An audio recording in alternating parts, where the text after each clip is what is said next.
Lecture 9 हुआ तो नहीं था ना अभी ये वाला जो? लेक्चर 9 नहीं हुआ सर। तो आज हम बेसिकली ब्लैक बॉक्स टेस्टिंग से स्टार्ट करेंगे और ब्लैक बॉक्स टेस्टिंग की जो डिफरेंट टाइप्स हैं उनको कवर करेंगे। तो सबसे पहले जो टाइप है that is equivalence class partitioning. और इक्विवेलेंस क्लास पार्टीशनिंग हम उस वक्त नॉर्मली यूज़ करते हैं जब हमारे पास इनपुट डेटा की जो डोमेन है वो इतनी ज़्यादा बड़ी होती है कि हमारे लिए एग्जॉस्टिव लेवल के ऊपर टेस्टिंग पॉसिबल नहीं होता। तो फिर हम कोशिश करते हैं कि अपनी इनपुट डोमेन को डिवाइड करें डिफरेंट क्लासेस के अंदर, और क्लास हम उसी हिसाब से बनाते हैं कि ऐसी इनपुट्स जो कि सिमिलर क्लास को बिलोंग करती हैं उनको हम एक आप कह लें कि क्लास का पार्ट बना देते हैं।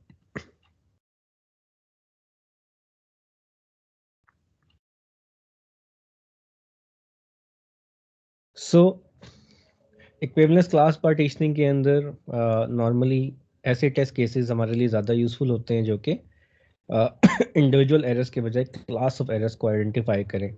ऐसी जैसे इनपुट इंटीजर डोमेन को आपने एक कैटेगरी में डाल दिया, फ्लोटिंग पॉइंट को आपने दूसरी कैटेगरी में डाल दिया, स्ट्रिंग को आपने तीसरी कैटेगरी में डाल दिया, and so on. So depending upon the type of input you can decide कि आपने किस हिसाब से पार्टीशनिंग करनी है, या डिपेंडिंग अपॉन सर्टन सिनेरियो। अभी जो हम क्लासेस डिफाइन करते हैं इक्विवेलेंस पार्टीशनिंग के अंदर, उसमें कुछ क्लासेस हो सकती हैं आपकी वैलिड, और एक या एक से ज़्यादा आपकी इनवैलिड क्लासेस भी उसके अंदर एग्जिस्ट करती हैं। और हम जब टेस्ट केसेस डिज़ाइन करते हैं तो हमारी कोशिश ये होती है कि ना सिर्फ हम वैलिड क्लासेस के लिए उसको टेस्ट केस डिज़ाइन करें इक्विवेलेंस पार्टीशनिंग में, बल्कि इनवैलिड क्लास के लिए भी जो है वो डिज़ाइन करें। फॉर एग्जांपल हमारे पास एक सिस्टम है जो कि एक पीपल की आप कह लें कैपेसिटी को या उसकी जो साइट है, उस आई की साइट है, उसको स्कोर असाइन कर रहा है। तो जब भी पीपल का टोटल स्कोर 75 या 75 से ग्रेटर होता है तो जो भी गिवन सब्जेक्ट है, कैंडिडेट है, वो उस एग्ज़ाम को पास करता है, otherwise he is going to fail. So outcome जो है इस इनपुट का based on that total score, वो पास भी हो सकता है, वो फेल भी हो सकता है, और किसी सर्टन टाइप की इनपुट के ऊपर कोई एरर मैसेज भी जनरेट हो सकता है। फॉर एग्जांपल यहाँ पे हमारा सिस्टम जो है वो सिर्फ इंटीजर टाइप की इनपुट के ऊपर वर्क करता है।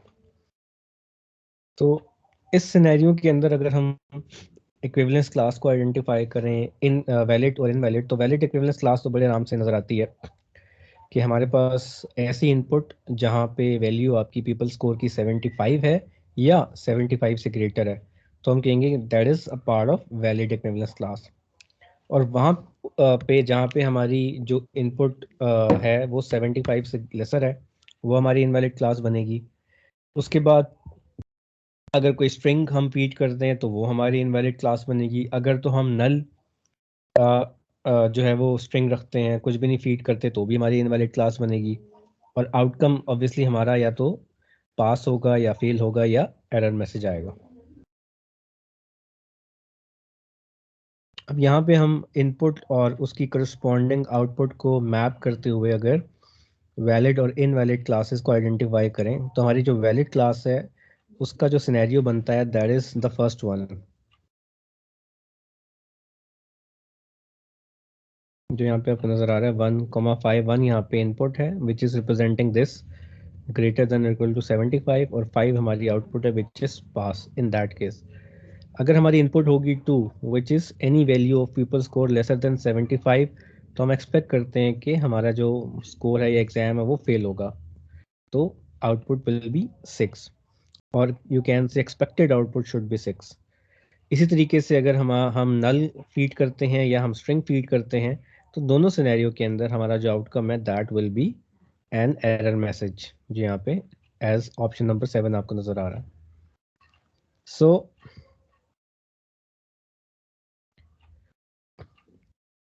अब इक्विवेलेंस क्लास पार्टीशनिंग के अंदर हमारे पास 3 फिर आगे कैटेगरीज एग्जिस्ट करती हैं। एक है स्ट्रॉन्ग इक्विवेलेंस पार्टीशनिंग, एक है वीक इक्विवेलेंस पार्टीशनिंग, और एक है ट्रेडिशनल इक्विवेलेंस पार्टीशनिंग।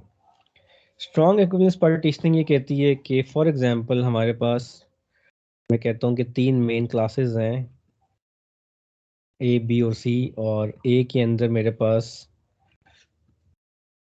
एक सेट है ए का, दूसरा सेट है A2 का, इसी तरीके से तीसरा सेट है A3 का, और मैं कहता हूँ चौथा सेट है मेरे पास A4 का, और बी के अंदर मेरे पास 2 सबसेट है B1 और B2, और सपोज मेरे पास सी है और उसके अंदर 3 सबसेट हैं C1, C2 और C3। तो स्ट्रॉन्ग इक्विवेलेंस पार्टीशनिंग ये कहती है कि हर पार्टीशन या सेट के अंदर से आपने एक तो एक इनपुट सेलेक्ट करनी है, लेकिन हर पॉसिबल सेट का दूसरे पॉसिबल सेट के साथ जो भी कॉम्बिनेशन बन सकता है उसको आपने ट्राई आउट करना है। तो उसमें ए के कॉम्बिनेशन, ए के हर सेट के कॉम्बिनेशन बी के साथ क्या क्या बन सकते हैं, इसी तरीके से सी के साथ क्या क्या बन सकते हैं, जिसमें ये तीनों एंगेज हो। तो बेस्ड ऑन दैट पार्टीशंस, जहाँ पे हमारे पास 4 पार्टीशंस ए के लिए हैं, 2 बी के लिए हैं और 3 सी के लिए हैं, तो हमारे पास टोटल जो कॉम्बिनेशन बनेंगे that will B 4 multiply by 2 multiply by 3, and that is 18। Sorry, 4 2s are 8, 3s are 24, that will be 24। तो 24 पॉसिबल कॉम्बिनेशन बन सकते हैं इन 9 सबसेट्स के इस सिनेरियो के अंदर। तो इसका मतलब है कि स्ट्रॉन्ग इक्विवेलेंस पार्टीशनिंग के अंदर आपको एटलीस्ट ये 24 टेस्ट केसेस डिजाइन करने हैं। उसके बाद जो सेकंड कैटेगरी है that is weak equivalence partitioning. Weak equivalence partitioning ये कहती है कि आपके पास जो मेन क्लासेस हैं या जो पार्टीशंस हैं, उसमें आपने सिर्फ ये देखना है कि सबसे ज़्यादा जो सबसेट्स हैं या पार्टीशंस हैं या क्लासेस हैं वो किस मेन कैटेगरी की है। तो यहाँ पे हमारे पास वो ए की है जिसकी 4 पार्टीशंस बनती हैं। तो कहता है कि एटलीस्ट आपने 4 टेस्ट केसेस जो हैं वो ज़रूर लिखने हैं, जिसके अंदर आपके पास A1 से एक इनपुट आएगी, कोई भी हो सकती है, A2 से एक इनपुट आएगी, A3 से आएगी और A4 से आएगी। अब अगर हम इसके साथ बी की बात करें तो हमारे पास सपोज पहला कॉम्बिनेशन हम बना सकते हैं A1, B1 और C1। उसके बाद दूसरा बना सकते हैं A2, B2, C2। उसके बाद तीसरा बना सकते हैं A3 के साथ। अब B1 और B2 के बाद B3 तो है नहीं, तो B1 या B2 में से आप कोई भी ले लें। फॉर एग्जांपल मैं B1 ही ले लेता हूँ, और यहाँ पे इट कैन बी C3। और फिर यहाँ पे अगेन लेट्स से हम B2 ले लेते हैं, और अब C1, C2, C3 one by एक एक सारे यूज़ हो चुके हैं, तो इसमें से कुछ भी आप ले सकते हैं। सपोज हम C1 ले लेते हैं। सो दैट मीन्स कि 4 टेस्ट केसेस इस सिनेरियो में डेवलप होंगे अगर आप वीक इक्विवेलेंस क्लास पार्टीशनिंग की बात करते हैं। उसके बाद हम लेते हैं ट्रेडिशनल इक्विवेलेंस क्लास पार्टीशनिंग। जो ट्रेडिशनल इक्विवेलेंस पार्टीशनिंग होती है उसके हिसाब से हम जब भी टेस्ट केसेस डिज़ाइन करते हैं तो हम 2-3 चीज़ों को देखते हैं। उसमें पहली चीज़ तो ये है कि आपकी कुछ पार्टीशन वैलिड होंगी, कुछ इनवैलिड होंगी। तो एटलीस्ट एक टेस्ट केस आपने ऐसा ज़रूर लिखना है जिसमें आपकी हर पार्टीशन की जो वैलिड आप कह लें एंट्री है वो काउंट हो जाए।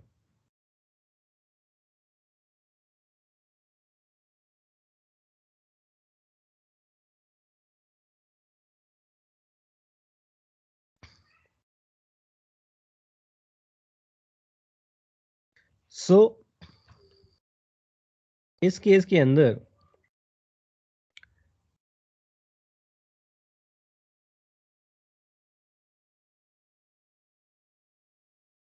सपोज मेरे पास हम 2 की बात कर लेते हैं कि 2 इनपुट की डोमेन्स हैं एक्स और वाई, और एक टेस्ट केस में ऐसा लिखूंगा जिसमें इन दोनों की वैल्यू जो है वो वैलिड क्लास का पार्ट है। फॉर एग्जांपल मैं कहता हूँ 10, 20, ये जो है वो वैलिड इनपुट्स हैं। उसके बाद एक्स के लिए मैं एक यहाँ पे इनपुट ऐसी फीड करूंगा जो कि इनवैलिड हो, और इसकी वैल्यू मैं वैलिड डोमेन में ही रखूंगा, वो कोई भी हो सकती है, सपोज 20 अगेन भी हो सकती है, कुछ और भी हो सकती है जो कि वैलिड क्लास का पार्ट है। फिर उसके बाद सपोज हम इसको ऐसे ले लेते हैं कि 1 से लेके 10 तक की रेंज है मेरे पास x की, और 1 से लेके 20 तक की रेंज है मेरे पास y की। तो इसका मतलब है 1 से 10 तक कोई भी नंबर यहाँ पे x का रखूँ तो वो वैलिड क्लास का पार्ट होगा, और 1 से 20 का कोई भी नंबर रखूँ, सपोज मैं यहाँ पे इसको 10 कर देता हूँ, सेंटर की वैल्यू ले लेते हैं, और इसको 5 कर देता हूँ। सो this is the first case जिसमें हमने दोनों इनपुट्स को वैलिड कंसिडर कर लिया। उसके बाद एक इनपुट को वैलिड ही रखते हुए, सपोज 20 रख लें, 10 रख लें, कुछ भी रख लें, इसकी जो एक साइड की आप कह दें इनवैलिड इनपुट है उसको कंसिडर किया जो कि 1 से लेसर होगी। It can be 0, it can be -1, कुछ भी हो सकती है। सपोज मैंने 0 ले लिया। इसी तरीके से उसके बाद अगेन मैंने इसकी जो वैल्यू है वो वैलिड डोमेन के अंदर रखी और इसकी सेकंड क्लास को एक्सरसाइज करवाया जो कि 10 से ग्रेटर है। सपोज मैं 11 पे ले गया, या इससे ऊपर भी आप कुछ ले सकते हैं। अब आपने x की वैल्यू को रखना है वैलिड डोमेन में, फॉर एग्जांपल 5 रख लिया, 6 रख लिया, और इसकी जो y की वैल्यू है इसको एक्सरसाइज करना है दो इनवैलिड डोमेन के अंदर। तो फॉर एग्जांपल 1 से नीचे एक ले लिया 0, और 20 से ऊपर एक ले लिया 21, 22, कुछ भी। So these are the possible scenarios जो कि हम देखते हैं अपने ट्रेडिशनल इक्विवेलेंस क्लास पार्टीशनिंग के अंदर। तो सबसे पहले हमने स्ट्रॉन्ग की बात की। स्ट्रॉन्ग में हमने देखा कि जितने भी आपके पास सबसेट्स हैं, पार्टीशंस हैं, उसके हर पॉसिबल कॉम्बिनेशन आप बनाते हैं, और वो सिंपली आप आइडेंटिफाई कर सकते हैं पार्टीशंस को आप इसे मल्टीप्लाई करके कि इतने पॉसिबल कॉम्बिनेशन बनेंगे। जिस तरह यहाँ पे 24 है तो आपको 24 टेस्ट केसेस लिखना है। उसके बाद जब हम वीक इक्विवेलेंस पार्टीशनिंग की बात करते हैं तो हम कहते हैं कि मैक्सिमम आप कह लें पार्टीशंस या क्लासेस जिस सबसेट की भी हैं या जिस डोमेन की भी हैं, हम उतने नंबर ऑफ टेस्ट केसेस लिखेंगे जिसमें हर पार्टीशन से एक एक नंबर जो है हम उसमें से पिक कर लेंगे। और ट्रेडिशनल इक्विवेलेंस पार्टीशनिंग कहती है कि आप जब भी टेस्ट केस डिज़ाइन कर रहे हैं तो एक टेस्ट केस ऐसा लिखें जिसमें तमाम आपकी जो इनपुट या वेरिएबल्स हैं उनकी वैलिड वैल्यूज रिपोर्ट की जाएं या इनपुट के तौर पे फीड की जाएं, और बाकी जितने केसेस हैं उसमें एक वेरिएबल को आपने हमेशा इनवैलिड पे रखना है, बाकी सबको आपने वैलिड पे रखना है। तो इस केस में हमने एग्जांपल देखी थी दो वेरिएबल्स की, तो इसका मतलब है हम एक ही को इनवैलिड पे रख के दूसरे को वैलिड पे रखेंगे। तो टोटल यहाँ पे हमारे पास 5 आप कह लें पॉसिबल टेस्ट केसेस बन गए। उसके बाद इक्विवेलेंस पार्टीशनिंग की एक एक्सटेंशन है बाउंड्री वैल्यू एनालिसिस या बाउंड्री वैल्यू टेस्टिंग, जहाँ पे हमारा जो मेन फोकस है वो बाउंड्री वैल्यूज के ऊपर होता है। इक्विवेलेंस क्लास पार्टीशनिंग में हम वी डोंट केयर मच कि हम बाउंड्री की वैल्यूज लें, वहाँ पे हमारा फोकस सिर्फ ये है कि हम इस चीज़ को इंश्योर करना चाह रहे हैं कि हर क्लास के अंदर से कोई ना कोई इनपुट टेस्ट हो जाए। लेकिन जब हम बाउंड्री वैल्यू की बात करते हैं तो बाउंड्री वैल्यू एनालिसिस में हमारा फोकस ये होता है कि आपकी इनपुट वेरिएबल की जो भी रेंज है उसकी मिनिमम रेंज, उसकी मैक्सिमम रेंज, उसकी मिनिमम से ऊपर की रेंज, मैक्सिमम से नीचे की रेंज, नॉमिनल रेंज, तो इन एस्पेक्ट्स में आप चीज़ों को एक्सरसाइज करते हैं। तो बेसिकली 5 वैल्यूज होती हैं जिसमें हम चेक करते हैं बाउंड्री वैल्यू के केस में। One is minimum value, one is just above minimum which is minimum plus 1। उसके बाद एक नॉमिनल वैल्यू जो कि बीच में कोई भी वैल्यू हो सकती है, एवरेज ले लें सेंटर की या इवन अदर देन दैट। उसके बाद फिर मैक्सिमम -1 एंड मैक्सिमम। तो एक चीज़ तो तय है कि हम बाउंड्री वैल्यू एनालिसिस के अंदर सारी की सारी जो वैल्यू कंसिडर कर रहे हैं वो वैलिड इनपुट्स की वैल्यूज है, इनवैलिड की नहीं है, क्योंकि ये पांचों की पांचों जो है वो उस रेंज के अंदर लाई करती है।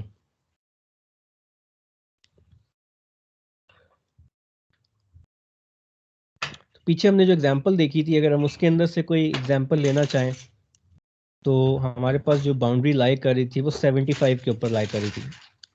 तो यहाँ पे मोर और लेस 74 इज द वैल्यू जिसके ऊपर हमें टेस्ट करना चाहिए। 76 का जो सिनेरियो है ये वो सिनेरियो है जो हम आगे देखेंगे जो कि रॉबस्टनेस के अंदर लाई करता है, क्योंकि ये इनपुट सॉरी इसके अंदर जो है sorry 75 is the correct one. 74 का जो सिनेरियो है, ये वो सिनेरियो है जो कि रॉबस्टनेस के अंदर लाई करता है, क्योंकि ये हमारी वैलिड क्लास का पार्ट नहीं है। उसको भी हम देखते हैं कि हम आगे जाके ट्राई आउट करेंगे। तो पीछे हमने जो 4 पॉसिबल केसेस देखे थे 1 का 5 के साथ, दैट मीन्स कि जब 1 मेरी इनपुट थी और 5 आउटपुट थी, फिर 2 मेरी इनपुट थी, 6 मेरी आउटपुट थी, क्योंकि लेसर देन 75 पे इट वाज फेल, और 3 और 4 जब मेरी इनपुट थी तो आउटपुट 7 थी, विच इज़ एरर मैसेज। अब वो कहता है इस 1 को ही हम 2 हिस्सों में अगर फर्दर डिवाइड कर लें और एक वैल्यू हम सेट कर लें 75, विच इज़ एग्जैक्टली आपका जो बॉर्डर है या लिमिट है। This is a kind of scenario जहाँ पे हमारे पास लिमिट एक ही है। और ज़्यादा बेहतर हम इसको समझ सकते हैं कोई भी ऐसे सिनेरियो में जब हम, जिस तरह पीछे हमने एग्जांपल देखी थी कि x की एक वेरिएबल है और वैल्यू या रेंज मैं डिफाइन कर देता हूँ 1 से लेके 10 तक। तो इस रेंज के अंदर अब मेरे पास एक मिनिमम वैल्यू भी है, इस रेंज के अंदर अब मेरे पास एक मैक्सिमम वैल्यू भी है, इस रेंज के अंदर मैक्सिमम -1 की भी वैल्यू है, इस रेंज के अंदर मिनिमम +1 की भी एक वैल्यू बनेगी, और इस रेंज के अंदर से नॉमिनल कोई भी वैल्यू आप जो है वो उठा सकते हैं। तो यहाँ पे अगर मैं आपसे कहूँ कि 5 पॉसिबल वैल्यूज जिसमें हम टेस्ट करेंगे, तो उसमें एक वैल्यू होगी 1 विच इज़ मिनिमम, एक वैल्यू होगी 2 विच इज़ मिनिमम +1, एक वैल्यू जो नॉमिनल है वो आप कुछ भी ले सकते हैं, सपोज मैं 6 ले लेता हूँ, एक वैल्यू होगी मैक्सिमम -1 विच इज़ 9, और लास्ट होगी maximum which is 10. So these 5 values actually will be tested for any variable जिसकी जो है वो कोई ना कोई given range जो है वो exist करती है।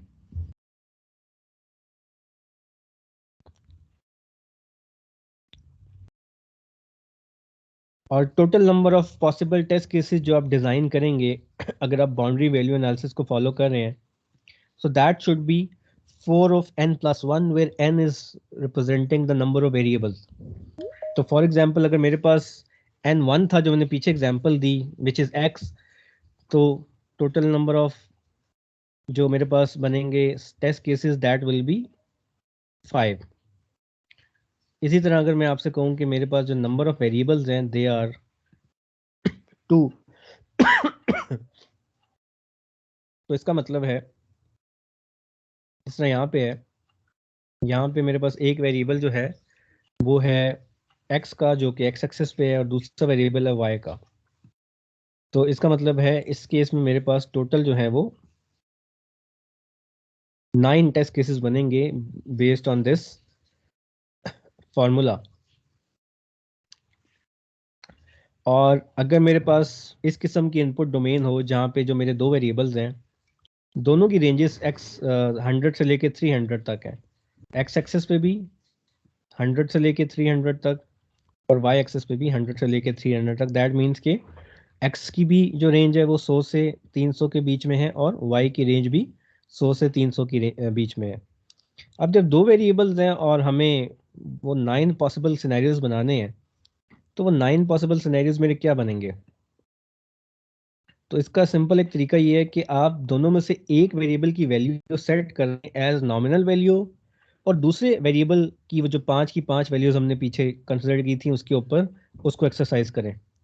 सपोज मैं y को सेट कर दे तो एक नॉमिनल वैल्यू पे विच इज़ यहाँ पे इसने 200 लिया हुआ है, और फिर मैं इसकी जो है वो 5 पॉसिबल जो वैल्यूज हैं उसको एक्सरसाइज करता हूँ, जिसमें x की एक वैल्यू बनेगी 100 सॉरी, जो कि इसकी मिनिमम वैल्यू है।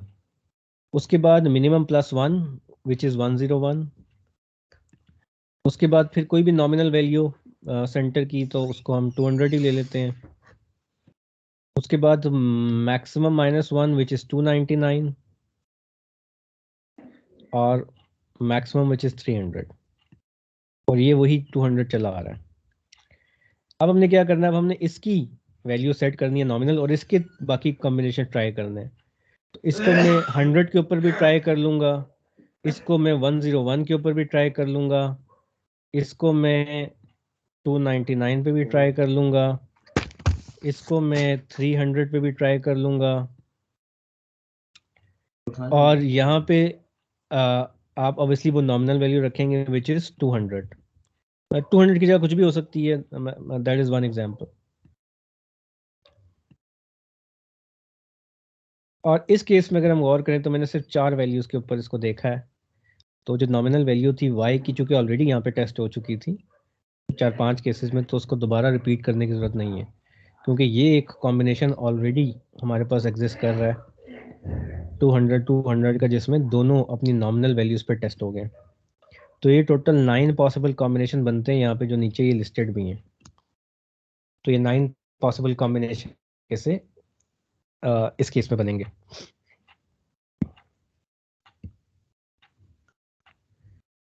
उसके बाद अब हम उससे नेक्स्ट उस पे आते हैं विच इज़ रॉबस्टनेस टेस्टिंग।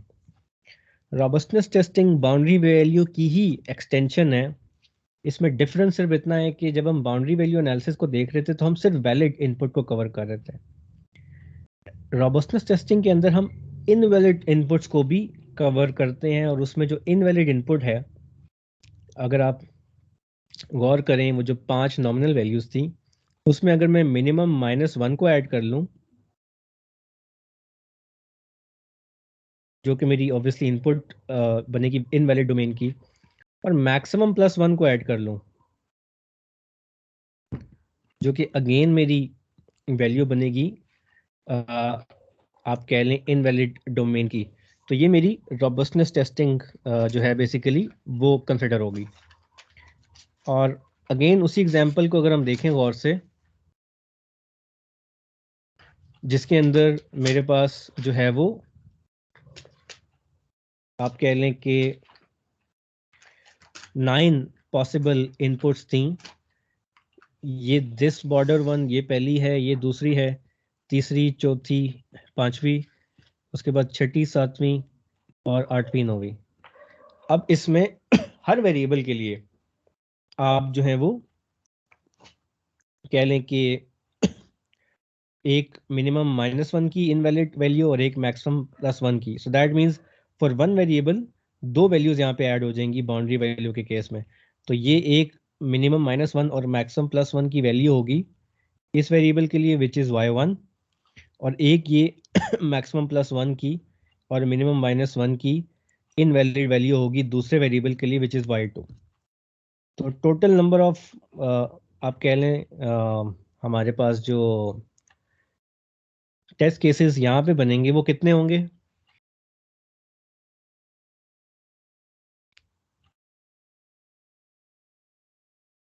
दो वेरिएबल के लिए बाउंड्री वैल्यू में मेरे पास अगर 9 केसेस थे, तो यहाँ पे कितने होने चाहिए?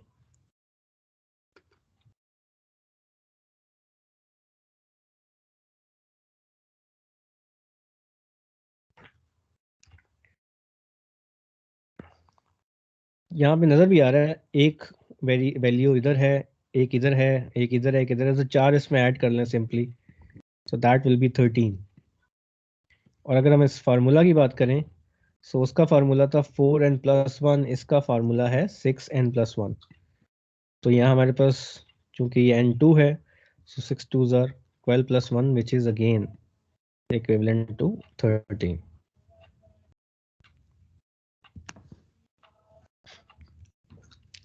सो दिस इज द फार्मूला।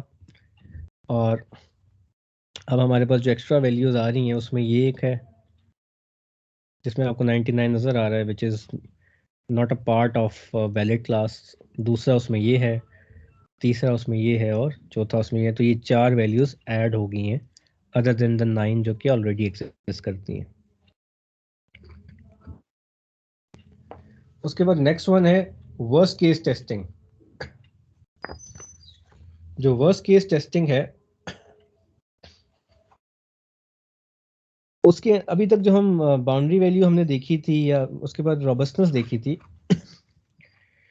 उसके अंदर हम एक टाइम के ऊपर एक से ज़्यादा जो वेरिएबल है उसकी वैल्यू इनवैलिड नहीं रखते। इसको हम कहते हैं सिंगल फॉल्ट अजम्पशन।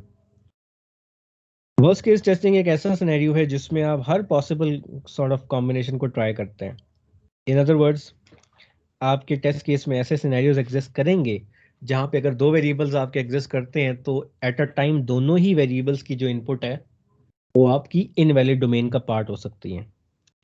तो फॉर एग्जांपल अगर मेरे पास मैं कहूँ कि दो पॉसिबल वेरिएबल्स हैं और हर जो वेरिएबल है उसकी हमने 5 वैल्यूज को एक्सरसाइज करना है, तो मेरे पास जो total number of test cases बनेंगे that will be 5 raise to power n। और n अगर 2 है तो 5 रेज टू पावर 2 will be 25। And these are the 25 possible scenarios. अब वो जो 25 पॉसिबल सिनेरियोज है अगेन वो कैसे बनेंगे, आप एक वेरिएबल को सेट कर लें एक नॉमिनल वैल्यू के ऊपर और दूसरे वेरिएबल को पकड़ें और आप कह लें कि उसकी जो भी 5 पॉसिबल वैल्यूज बनती हैं वही वाली बाउंड्री वैल्यू के केस में आप उनके लिए उसको ट्राई आउट कर लें।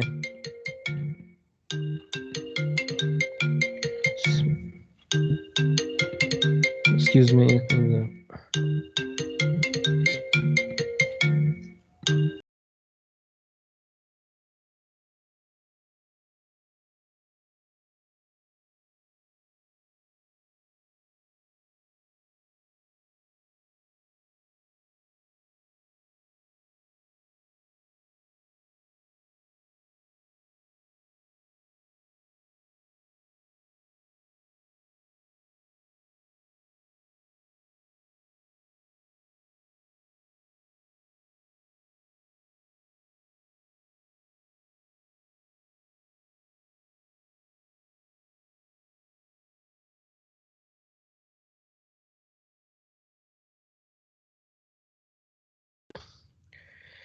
सो एक वैल्यू सेट करके सपोज y की हमने इसके 5 पॉसिबल केसेस को ट्राई आउट कर लिया, फिर y की हमने दूसरी वैल्यू सेट की उन्हीं पांचों में से, फॉर एग्जांपल जो भी मिनिमम वैल्यू थी, उस केस में हमारे पास जो मिनिमम वैल्यू थी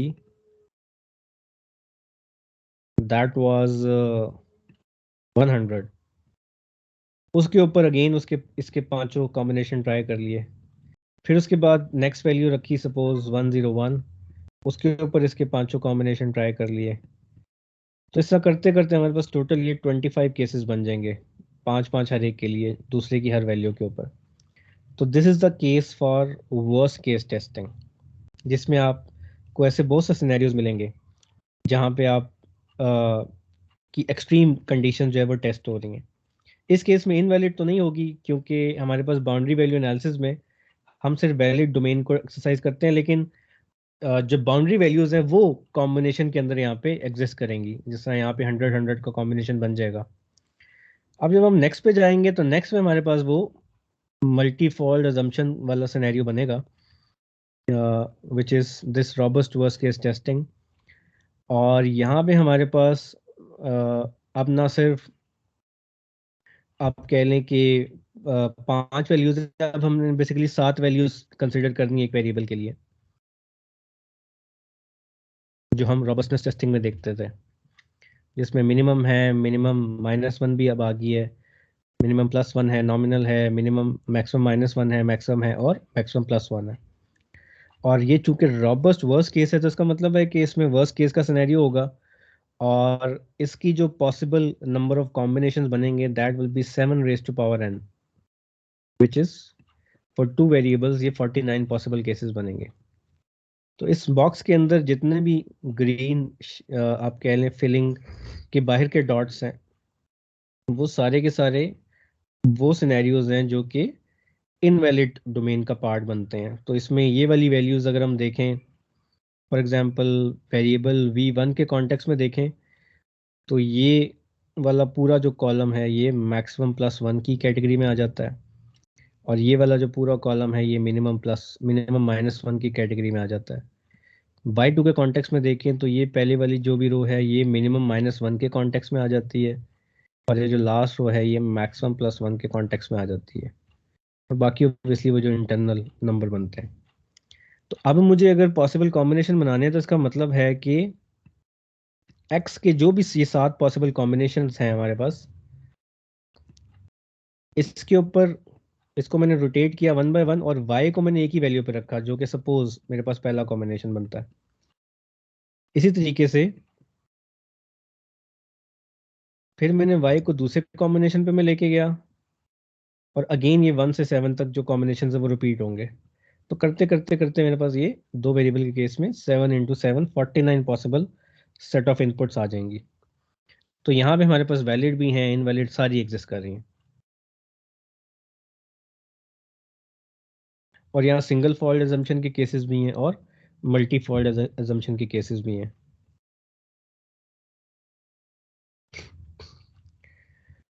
उसके बाद नेक्स्ट जो है टेस्टिंग, फजी टेस्टिंग, जिसके लिए वैसे तो मल्टीपल टर्मिनोलॉजीज यूज होती हैं, लेकिन फजी टेस्टिंग की टर्म हम उस वक्त यूज करते हैं जब हम ऐसी टेस्टिंग कंडक्ट कर रहे हैं जहाँ पे हम सिर्फ इनवैलिड इनपुट के ऊपर अपनी सिस्टम को एक्सरसाइज कर रहे हैं। तो जो भी कोई ऐसा सिनेरियो एग्जिस्ट करता है उसको इन जनरल हम फजी नेचर की टेस्टिंग कह सकते हैं। नेगेटिव टेस्टिंग की टर्म भी हम इसके लिए यूज करते हैं। किसी किसी कॉन्टेक्स्ट में रॉबस्टनेस टेस्टिंग की भी टर्म यूज करते हैं, लेकिन ये रॉबस्टनेस का सिनेरियो जेनेरिक है। ये लाजमी नहीं है वो जो बाउंड्री वैल्यू एनालिसिस का रॉबस्टनेस सिनेरियो है हम उसी की बात करें। यहाँ पे इन जनरल जब भी हम इनवैलिड इनपुट के अगेंस्ट अपने सिस्टम को एक्सरसाइज करेंगे तो हम कह सकते हैं कि हम फजी टेस्टिंग की बात कर रहे हैं। ओमिशन केस टेस्टिंग, इसको मिसिंग केस टेस्टिंग भी बोलते हैं। ऐसे सिनेरियोज जो कि आपका डेवलपर जो है वो इम्प्लीमेंट करना भूल गया है। फॉर एग्जांपल आपकी रिक्वायरमेंट्स के अंदर एग्जिस्ट करती है, लेकिन वो चीज़ रिफ्लेक्ट नहीं हो रही आपकी एप्लीकेशन के अंदर। तो ऐसे सिनेरियोज एग्जिस्ट कर सकते हैं, पॉसिबिलिटी भी है। समटाइम्स फ्रंट एंड पे आप इंटरफेस डिज़ाइन कर लेते हैं और उसकी फिलिंग छोड़ देते हैं और कहते हैं कि लेटर ऑन इसको फिल कर लेंगे, लेकिन अगर वो फिलिंग फिल करना रहेगी फॉर सम रीज़न, किसी की भी गलती हो, तो ऐसे सिनेरियोज में हम कहते हैं कि आपके जो डेवलपर्स हैं उसने डिफरेंट फीचर्स को या फंक्शनैलिटीज की इम्प्लीमेंटेशन करना वो भूल गए फॉर सम रीज़न। तो ऐसी चीज़ें ओमिशन टेस्टिंग में एक्सपोज होती हैं। तो ये दो डिफरेंट स्टडीज़ हैं, एक माइक्रोसॉफ्ट के प्रोडक्ट्स के ऊपर है जो कि शर्मन ने कंडक्ट की थी, और उसके हिसाब से जितने भी क्लाइंट के रिपोर्टेड डिफेक्ट्स थे उसमें 30% बग्स जो थे उसके रीज़न ओमिशन केसेस थे या मिसिंग केसेस थे। इसी तरीके से ऑन एवरेज 22 से 54% तक के जो क्लाइंट रिपोर्टेड बग्स हैं वो मिसिंग केसेस की वजह से होते हैं। पीछे जो हमने पीपल की एग्जांपल देखी थी उसके अंदर अगर मैं आपसे कहूँ कि मिसिंग केस को आइडेंटिफाई करें तो वो क्या हो सकता है, one possible missing case as an input?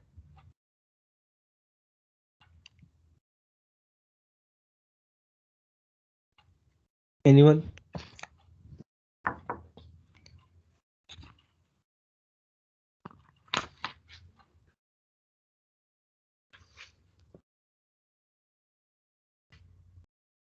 लगता है सारे पेपर की तैयारी कर रहे हैं कल के। हमने वहाँ पे इंटीजर वैल्यू के ऊपर भी ट्राई किया, हमने वहाँ पे स्ट्रिंग के ऊपर भी ट्राई किया, हमने वहाँ पे नल और सब चीज़ें देखी। हमने फ्लोटिंग नंबर के ऊपर वहाँ पे उसको ट्राई नहीं किया था। तो एक इनवैलिड क्लास ऑब्वियसली आपकी फ्लोटिंग नंबर भी बन सकती है, और ये भी पॉसिबिलिटी है कि वो एग्जिस्ट करती हो स्पेक्स के अंदर, लेकिन समहाउ उसको इम्प्लीमेंटेशन के टाइम के ऊपर कंसिडर ना किया गया हो एज एन इनवैलिड क्लास जिसके ऊपर टेस्टिंग ना की गई हो। तो हम कह सकते हैं कि यहाँ पे फिफ्थ जो यहाँ पे आपको नज़र आ रहा है, दिस वन, और जिसका possible outcome should be an error message जो कि हम एक्सपेक्ट करेंगे, वो आता है कि नहीं आता वो तो डिपेंड करेगा कि कोई चेक है कि नहीं है। उसके बाद मिसिंग केस की ही एक एक्सटेंशन है जिसको हम कहते हैं नल केस टेस्टिंग। और नल केस टेस्टिंग के अंदर आप अपने एप्लीकेशन की वैल्यू को एक्सरसाइज करते हैं विदाउट फीडिंग एनी डेटा। ऐसे ही जैसे आप लोग अपनी मोबाइल के अंदर से कोई भी एप्लीकेशन खोलें, मोबाइल बैंकिंग की या कोई भी ऐसी एप्लीकेशन जहाँ पे आपने कोई लॉगिन का मॉड्यूल है या कोई इनपुट फीड करनी है जिसकी बेस के ऊपर उसने आपको मूव करके लेकर जाना होम पेज पे या किसी भी करस्पॉन्डिंग फॉर्म के ऊपर, और वहाँ पे आप कोई भी डाटा फीड किए बगैर ही अपनी मोबाइल बैंकिंग ऐप में लॉगिन का बटन प्रेस कर देते हैं, तो you should not move to the home page. एक मैसेज आना चाहिए, उसमें मेंशन होना चाहिए कि enter correct ID and password या एंटर आईडी एंड पासवर्ड, जो भी मैसेज आप डिस्प्ले करवा रहे हैं। तो नल केस टेस्टिंग के अंदर हम ऐसे जो सिनेरियोज हैं बेसिकली उनको आइडेंटिफाई करते हैं। उसके बाद है comparison testing. Comparison testing basically हमारी जो है वो ऐसे सिनेरियोज में हम कंडक्ट करते हैं जब हम कुछ नेचर के सिस्टम्स होते हैं ऐसे जिन जहाँ पे रिलायबिलिटी बहुत इंपॉर्टेंट होती है। अगर आप लोगों को याद हो, हमने शुरू में पढ़ा था, क्या नाम है, फ्लोट फॉल्ट टॉलरेंस वाला लेक्चर जब लिया था, तो उस फॉल्ट टॉलरेंस वाले लेक्चर के अंदर हम बात करते थे रिडंडेंसी की, रिडंडेंट कंपोनेंट्स की, कि हम रिडंडेंसी या रिडंडेंट कंपोनेंट जो है वो क्रिएट कर रहे हैं इस पर्पस के लिए कि हमारा अगर मेन कंपोनेंट फेल हो भी जाता है तो हमारा रिडंडेंट कंपोनेंट जो है या जो ब्लॉक है वो चल जाए और हमारी फंक्शनैलिटी हमें मिल जाए। ऑब्वियसली यहाँ पे हमारा जो मेन पर्पस है वो ये था कि सिस्टम रिलायबल हो। तो जब भी रिलायबल टाइप के सिस्टम आप डेवलप करते हैं तो इस किस्म की रिडंडेंसीज आप रखते हैं। अब जब इस किस्म की रिडंडेंसीज आप रखते हैं तो इसका मतलब है कि आपने उस एंड के ऊपर इसको टेस्ट भी करना है। मतलब है कि आपने सो अगर आपने एक मेन कंपोनेंट डेवलप किया हुआ है जो कि है आपका फॉर एग्जांपल पेरोल सिस्टम के अंदर आप कह लें कि सैलरी का एक मॉड्यूल है, उसके बाद आप कह लें कि टैक्सेशन का एक मॉड्यूल है और आपने उसके मल्टीपल वर्जन रखे हुए हैं। तो कंपैरिजन टेस्टिंग के अंदर हम मल्टीपल या रिडंडेंट वर्जन जो है बेसिकली उनको कंपेयर करते हैं, और कंपैरिजन टेस्टिंग में फिर वो जो मल्टीपल वर्जन हैं उनकी आउटपुट्स की बेस के ऊपर हम डिसाइड करते हैं कि हमारी जो कंपैरिजन टेस्टिंग है वो करेक्ट है कि नहीं है। इसको हम बैक टू बैक टेस्टिंग भी कहते हैं। और कंपैरिजन टेस्टिंग थोड़ी सी डिफरेंट है हमारी नॉर्मल टेस्टिंग सिनेरियो में। अब कंपैरिजन टेस्टिंग में आउटपुट करेक्ट हम उस वक्त कंसिडर करते हैं जब तमाम के तमाम वर्जन सेम आउटपुट या सिमिलर आउटपुट जनरेट करके दे रहे हो। अब वो जो सिमिलर आउटपुट है या सेम आउटपुट जनरेट करके दे रहे हैं उसका आप कह लें कि कंपैरिजन टेस्टिंग के ड्रॉबैक्स फिर क्या बनते हैं। सपोज हमारे पास जो स्पेसिफिकेशन डॉक्यूमेंट है जिसके अगेंस्ट आप ये मल्टीपल वर्जन डेवलप कर रहे हैं, वो सारे के सारे जो वर्जन हैं, अगर वो जो स्पेसिफिकेशन है अगर उसी के अंदर गलतियाँ हैं तो इवेंचुअली वो गलतियाँ रिफ्लेक्ट होंगी आपकी एप्लीकेशन में, तो तमाम के तमाम वर्जन पे। ऑब्वियसली अगर स्पेक्स में गलती है तो इसका मतलब है कि आपके वो जो फीचर डेवलप होके आएंगे वो कभी भी कस्टमर की नीड को मीट नहीं कर पाएंगे। लेकिन कंपैरिजन टेस्टिंग में आपने क्या देखना है कि आउटपुट्स तमाम वर्जन की सिमिलर आ रही है कि नहीं आ रही। आउटपुट सिमिलर आ रही है तो उसकी बेस के ऊपर आप कह देंगे जी कंपैरिजन टेस्टिंग इज फाइन, लेकिन एक्चुअल में आपकी जो यूजर की नीड्स है वो मीट नहीं हो रही, तो हम कह सकते हैं कि this is one possible scenario जहाँ पे आपकी कंपैरिजन टेस्टिंग सिंपली जो है वो फेल हो जाती है। उसके अलावा ये भी एक पॉसिबिलिटी एग्जिस्ट कर सकती है कि आपके सपोज दो वर्जन हैं, वो दोनों के दोनों वर्जन ही सिमिलर आउटपुट दे रहे हो लेकिन दोनों की आउटपुट इनकरेक्ट हो, तो वहां पे भी आपकी जो कंपैरिजन टेस्टिंग है वो सिंपली फेल हो जाएगी इस चीज को इंश्योर करने में कि आपके पास एक्चुअल या करेक्ट आउटपुट आ रही है कि नहीं आ रही है। तो ये दो ऐसे सिनेरियोज हैं जहाँ पे आपकी कंपैरिजन टेस्टिंग जो है इट विल नॉट मेक आप कह लें any advantage overall. Next one is end to end testing. वैसे तो एंड टू एंड टेस्टिंग के लिए हम सिस्टम टेस्टिंग की टर्म भी अक्सर यूज़ करते हैं, और सिस्टम टेस्टिंग ऑब्वियसली कब यूज़ होती है जब हम यूनिट और इंटीग्रेशन लेवल के ऊपर टेस्टिंग कंप्लीट कर चुके होते हैं और उसके बाद हम सपोज इसके ऊपर आते हैं और हम कहते हैं कि अब जो है वो हम क्या नाम है तमाम मॉड्यूल्स जब कंबाइन होकर एक सिस्टम बन गया तो हम देखना चाहते हैं कि ओवरऑल इनकी जो परफॉर्मेंस है उसके अंदर किस हद तक कोई ड्रॉप तो नहीं आ रहा, एप्लीकेशन आपकी अनस्टेबल तो नहीं हो जाती। तो इस कॉन्टेक्स्ट के अंदर हम सिस्टम टेस्टिंग में वो तमाम के तमाम कंपोनेंट्स को इंटीग्रेट करके अगेन वेरीफाई करते हैं, टेस्ट करते हैं। रिस्पॉन्स टाइम हो गया, कंप्यूटेशन, थ्रूपुट्स और ये तमाम की तमाम चीज़ें। एंड टू एंड टेस्टिंग थोड़ी सी डिफरेंट है, आप ये कह सकते हैं कि सिस्टम टेस्टिंग का ही एक एक्सटेंडेड वर्जन है। और दोनों में फ़र्क क्या है? दोनों में फ़र्क ये है कि सिस्टम टेस्टिंग के अंदर हम हमारा जो मेन फोकस है वो होता है आपकी एप्लीकेशन का जो स्कोप है या बाउंड्री है उसके ऊपर। अब विद इन एप्लीकेशन तमाम चीज़ों को ऑब्जर्व करते हैं, एनालाइज करते हैं, जबकि हमारी जो एंड टू एंड टेस्टिंग है, जिस तरह ये फिगर के अंदर आपको नज़र आ रहा है, फॉर एग्जांपल ये हमारी एप्लीकेशन की बाउंड्री है, उसका स्कोप है। तो सिस्टम टेस्टिंग के अंदर बेसिकली हम सिर्फ उसी को टेस्ट करेंगे, लेकिन जब हम एंड टू एंड टेस्टिंग की बात करेंगे तो हम वो तमाम पॉसिबल सब सिस्टम्स को या अदर कनेक्टिंग जो भी पॉसिबल हार्डवेयर सॉफ्टवेयर है उनको देखेंगे जिनसे हमारा सिस्टम इंटरेक्ट करता है। फॉर एग्जांपल आपका कोई भी हॉस्पिटल मैनेजमेंट का सिस्टम है जो कि किसी दूसरे हॉस्पिटल मैनेजमेंट के सिस्टम के साथ कोई इन्फॉर्मेशन शेयर करता है, कोई डेटा शेयर करता है, तो आप एक सिनेरियो लाजमी ऐसा एग्जीक्यूट करेंगे कि जिसमें आप या तो इन्फॉर्मेशन फीड कर रहे होंगे उस सिस्टम को, या वहां से एक्सपोर्ट इंपोर्ट कर रहे होंगे अपने सिस्टम के लिए। तो जब इस किस्म का सिनेरियो हमारे पास आए तो हम कहते हैं कि ये एंड टू एंड टेस्टिंग है, चेन टेस्टिंग भी इसको बोलते हैं। तो this is simply one step या extended form of system testing आप इसको कह सकते हैं।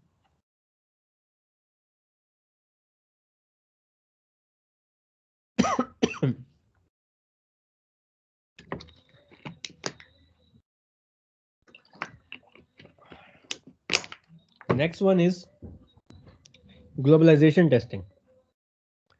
ग्लोबलाइजेशन टेस्टिंग जो है ऐसी एप्लीकेशन के लिए कंसिडर की जाती है जो ग्लोबली डिफरेंट कंट्रीज में, डिफरेंट कॉन्टिनेंट्स में चलती हो, वर्ल्ड वाइड आप कह लें उसको। ऐसी एप्लीकेशन जो वर्ल्ड वाइड हो, आप उसमें गूगल को ले लें, सर्च इंजन जो है, फेसबुक को ले लें, या और भी मल्टीपल पॉसिबल जो भी इस किस्म की एप्लीकेशन है। अब चूंकि आपकी जो एप्लीकेशन है वो ग्लोबली हर किस्म के कंट्री और उसमें चलनी है, और जहाँ पे कल्चर डिफरेंट है, जहाँ पे लैंग्वेज डिफरेंट है, जहाँ पे सिंबल डिफरेंट है, तो आप ये चाहते हैं कि सपोज हर वो कंट्री जहाँ पे आपकी एप्लीकेशन चलती है, आप उसकी आपका सिस्टम उसकी लैंग्वेज को भी सपोर्ट करे, सपोज कल्चर को भी, सिंबल्स को भी, कलर्स को भी, हर किस्म की चीज़ को सपोर्ट करे। तो वहाँ पे फिर हम सिस्टम को एवेल्युएट करते हैं सिर्फ इस ग्लोबल फैक्टर के कॉन्टेक्स्ट में, फीचर्स को एक साइड पे रखते हुए। जो मेन मेन फीचर्स हैं वो ऑब्वियसली बाकी एंड पर टेस्ट हो जाते हैं। अब उसमें जो पहला एस्पेक्ट है ग्लोबलाइजेशन में, वो ऑब्वियसली लैंग्वेज का है। जिस तरह आप गूगल को चाहें तो ट्रांसलेट कर लें और उर्दू में पेजेस को निकलवा लें, या लैंग्वेज चेंज करके उर्दू कर लें। आप फ्रांस में बैठे हुए हैं तो उसको फ्रेंच में कन्वर्ट कर लें, चाइना में है चाइनीज़ में कर लें, कहीं भी एग्जिस्ट करें। सो दैट मीन्स कि वो जो लैंग्वेज ट्रांसलेशन का एक फैक्टर है वो सही चल रहा है कि नहीं चल रहा, अगर हम गूगल सर्च इंजन को ट्राई करते हैं या उसकी टेस्टिंग करते हैं उस कॉन्टेक्स्ट के अंदर, तो वो एक एस्पेक्ट होगा जो हम देखेंगे। उसके बाद डेट और टाइम के जो फॉर्मेट्स है वर्ल्ड वाइड वो भी वेरी करते हैं। जैसे पाकिस्तान के अंदर जो डेट का फॉर्मेट है उसमें डे पहले आता है, उसके बाद मंथ, उसके बाद ईयर। अब जो यूएस का फॉर्मेट है उसमें मंथ पहले आता है, फिर डे और फिर ईयर। फिर टाइमिंग कन्वेंशन में 24 आवर्स भी है, 12 आवर्स भी है। तो ये भी सपोर्ट सपोज एग्जिस्ट करती है कि नहीं करती, इसको भी वेरीफाई करना है।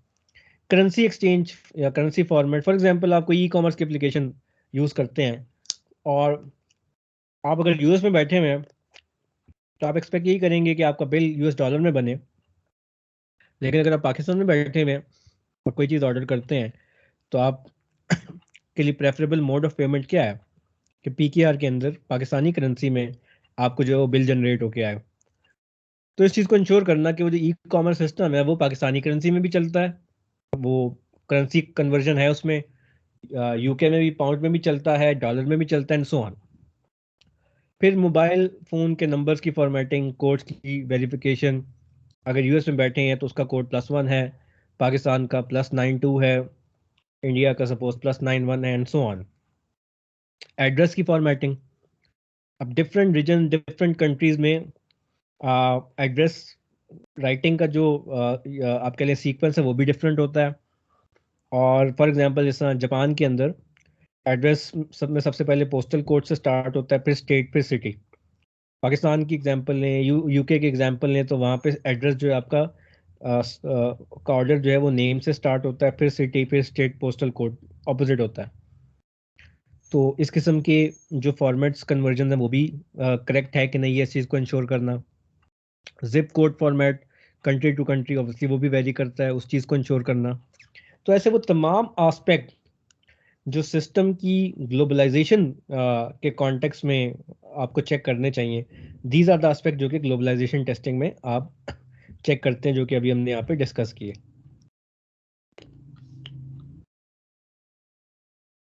Next one is localization testing.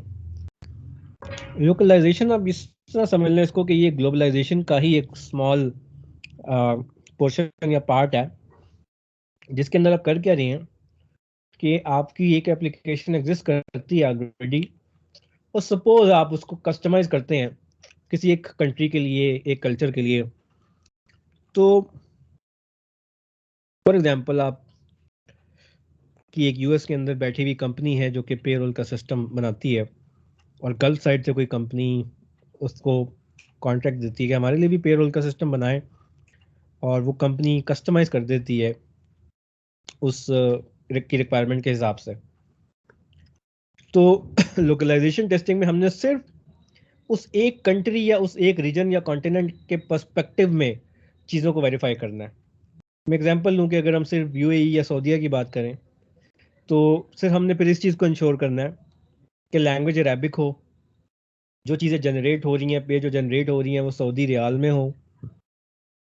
अब हमने इस चीज़ को इंश्योर नहीं करना कि वो डच में भी सही चल रहा हो, वो फ्रेंच में भी सही चल रहा हो, वो पुर्तगीज में भी सही चल रहा हो, वो लेबनान इसमें भी सही चल रहा हो, एंड सो ऑन। अब हमने सिर्फ एक कंट्री या एक पोर्शन ऑफ या पार्ट के पर्सपेक्टिव में ही चीज़ों को देखना है। तो लोकलाइजेशन टेस्टिंग उस वक्त ज़्यादा इफेक्टिव होती है जब आप उसी रीजन के यूजर्स को पिक करते हैं टेस्टिंग के लिए जहाँ पे उस एप्लीकेशन में चलना है। मतलब कि जिस तरह क्राउड सोर्स टेस्टिंग होती है ना, आप लोग फ्रीलांसिंग करते हैं, वैसे ही फ्रीलांसर्स अगर कनेक्ट हो जाएं टेस्टिंग की जॉब के लिए तो उनको हम क्राउड सोर्स टेस्टर्स भी कहते हैं।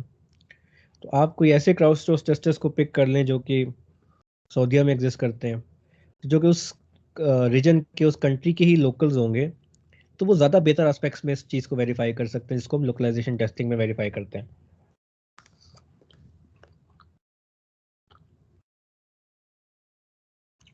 तो उसके बाद next one is integration testing.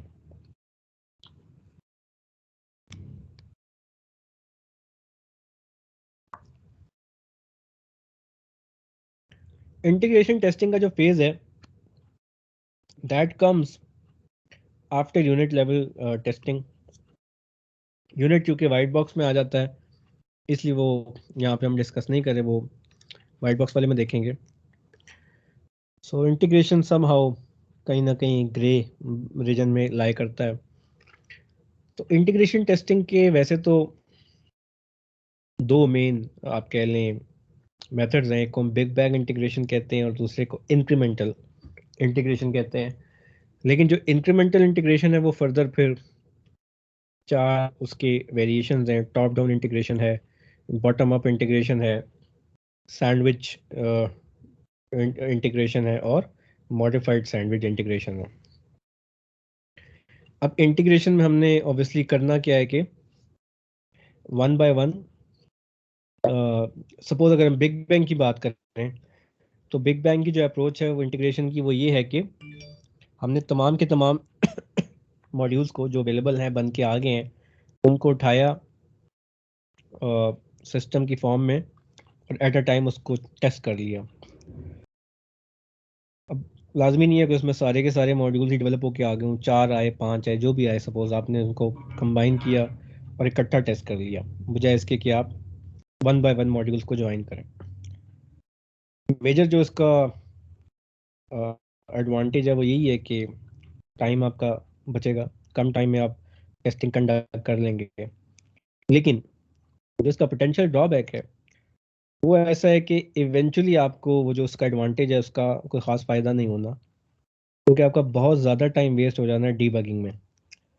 क्योंकि जब भी आप बिग बैंग इंटीग्रेशन को अडॉप्ट करते हैं तो सबसे जो मेजर प्रॉब्लम आता है उसके अंदर वो ये आता है कि एक्चुअल एरर की लोकेशन आप ट्रेस नहीं कर पाते, क्योंकि आपको नहीं पता कि एरर जो है वो किस मॉड्यूल की वजह से आ रहा है। अगर आप इंक्रीमेंटल पे जाएंगे तो उससे क्या होगा कि जब 1 बाय 1 मॉड्यूल ऐड होता है तो इसका मतलब है कि मोर चांसेस यही है कि जो नया मॉड्यूल ऐड हो रहा है या तो इसमें कोई एरर है या इंटरफेस में कोई फ्लॉ एरर है, तो वहाँ पे एरर ट्रेसिंग इजी होती है as compared to big bang.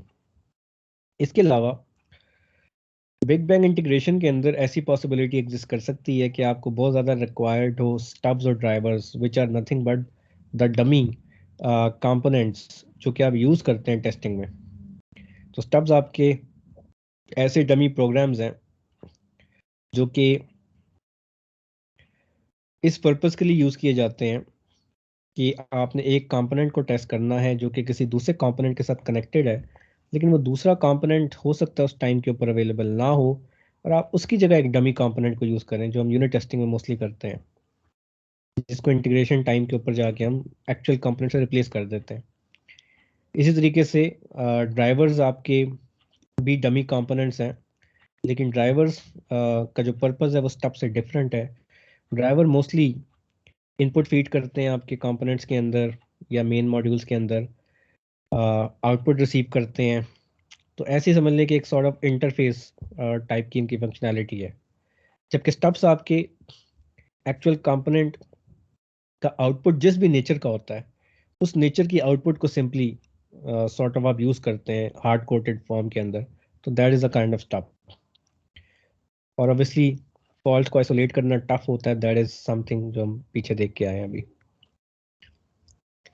तो अब हम अगर दूसरी टाइप में जाते हैं which is top down integration, तो टॉप डाउन इंटीग्रेशन की जो अप्रोच है वो आप उस वक्त अडॉप्ट करते हैं जब अगर मेन मॉड्यूल जो है वो डेवलप हो जाता है पहले और सब ऑर्डिनेट मॉड्यूल्स बाद में डेवलप होते हैं। ऐसे जैसे पेरोल सिस्टम के अंदर मैं कहूँ कि अगर मेरा जो मेन मॉड्यूल है वो सैलरी है और सैलरी का मॉड्यूल पहले डेवलप हो गया है और जो बाकी मॉड्यूल्स हैं वो भी डेवलप नहीं हुए, उसमें टैक्स का मॉड्यूल भी सपोज आ गया, उसमें जीपी फंड का मॉड्यूल भी आ गया, उसमें मेडिकल का मॉड्यूल भी आ गया, उसमें लीव व्हाटसोएवर जो भी है, तो फिर क्या होगा, आप इंटीग्रेशन जब टॉप डाउन लेवल पे करते हैं तो उसमें हम कहते हैं कि आपका जो मेन कंट्रोल मॉड्यूल है वो ऐसे यूज होता है जैसे एक टेस्ट ड्राइवर यूज होता है। एक्चुअल में ड्राइवर नहीं है, वो आपका मेन मॉड्यूल ही है।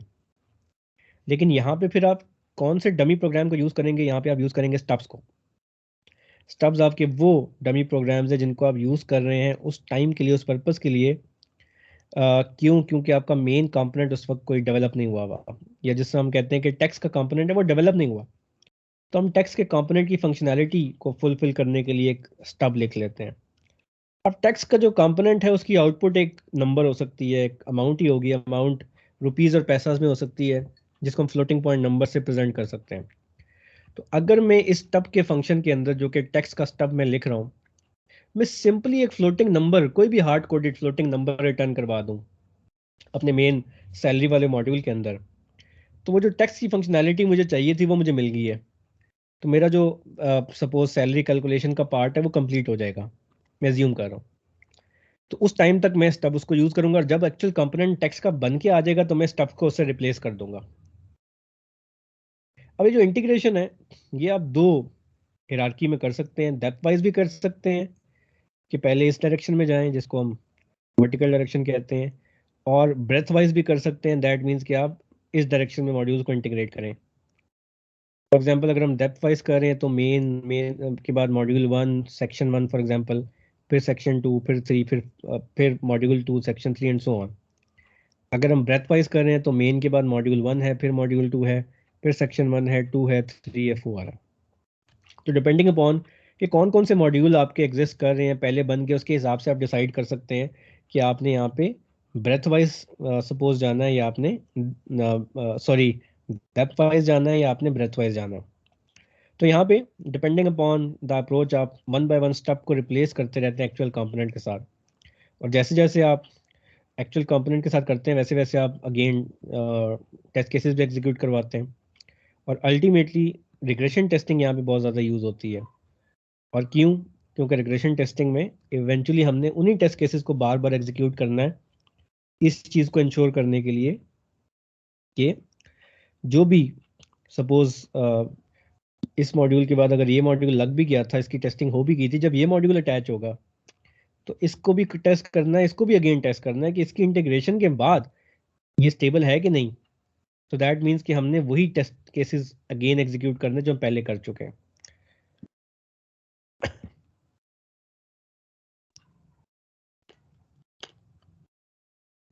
Next one is bottom up integration.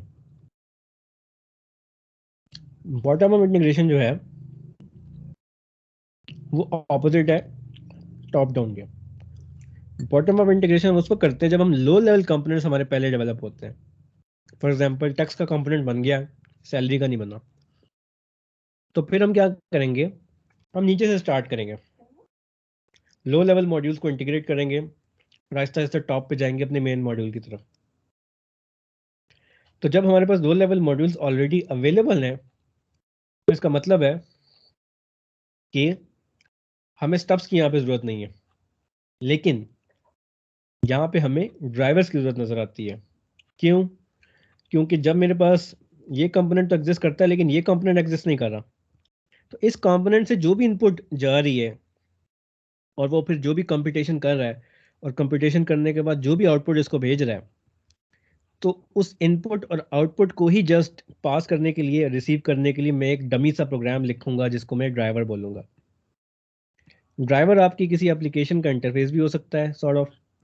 Driver आपका एक फंक्शन कॉल भी हो सकती है, फंक्शन कॉल जिसके अंदर सपोज मैं दो पैरामीटर भेज देता हूँ, ए और बी, और ये ए और बी मेरे कुछ नंबर्स हैं, और आउटपुट जो भी मुझे ये फंक्शन दे रहा है वो मैं किसी वेरिएबल में डाल देता हूँ। तो ये जो एक फंक्शन कॉल है बेसिकली ये भी एक इंटरफेस का काम कर रही है, और इसको भी आप कह सकते हैं कि that is also a type of driver. और ड्राइवर की एक एग्जांपल आपका कोई भी फ्रंट एंड इंटरफेस हो सकता है, जहाँ पे आप जो आपका एक्चुअल फॉर्म या पेज ना हो, लेकिन उसको आप यूज़ करें डाटा फीड करने के लिए, फर्दर वहाँ से जो भी डेटा आ रहा है उसको रिसीव करके शो करना, पोर्ट्रे करना। तो आप कह सकते हैं कि that is a kind of example of a driver as well. तो बॉटम अप इंटीग्रेशन के जो फेजेस हैं वो उसमें आप लो लेवल कंपोनेंट्स को कंबाइन करते हैं, क्लस्टर्स में कन्वर्ट करते हैं, ड्राइवर लिखते हैं, और ड्राइवर जो है वो टेस्ट केस की इनपुट को फीड करता है, आउटपुट को रिसीव करता है, आप एज अ होल उस क्लस्टर को टेस्ट करते हैं।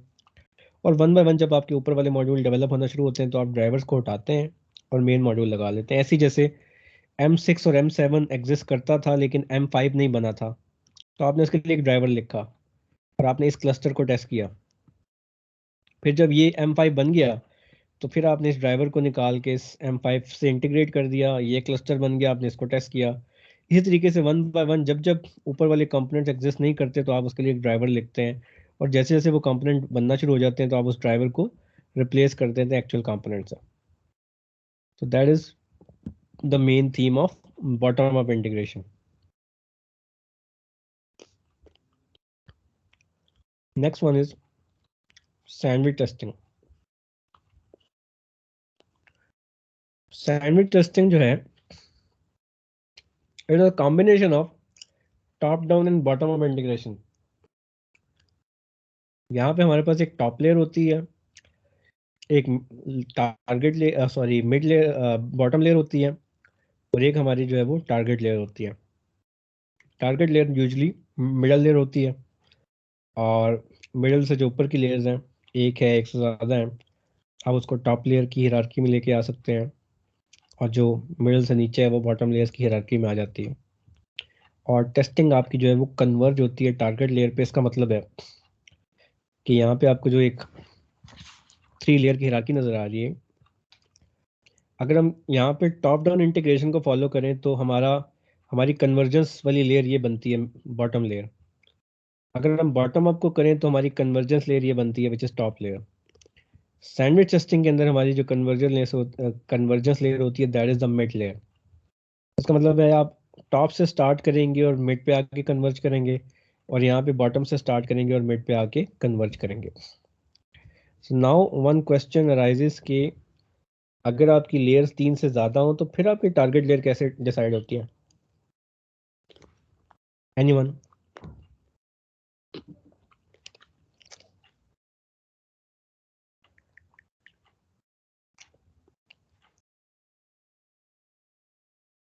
सर उसमें मॉडिफाइड सैंडविच यूज करेंगे टेस्टिंग? नहीं, देखिए मॉडिफाइड तो यहाँ पे भी कर सकते हैं।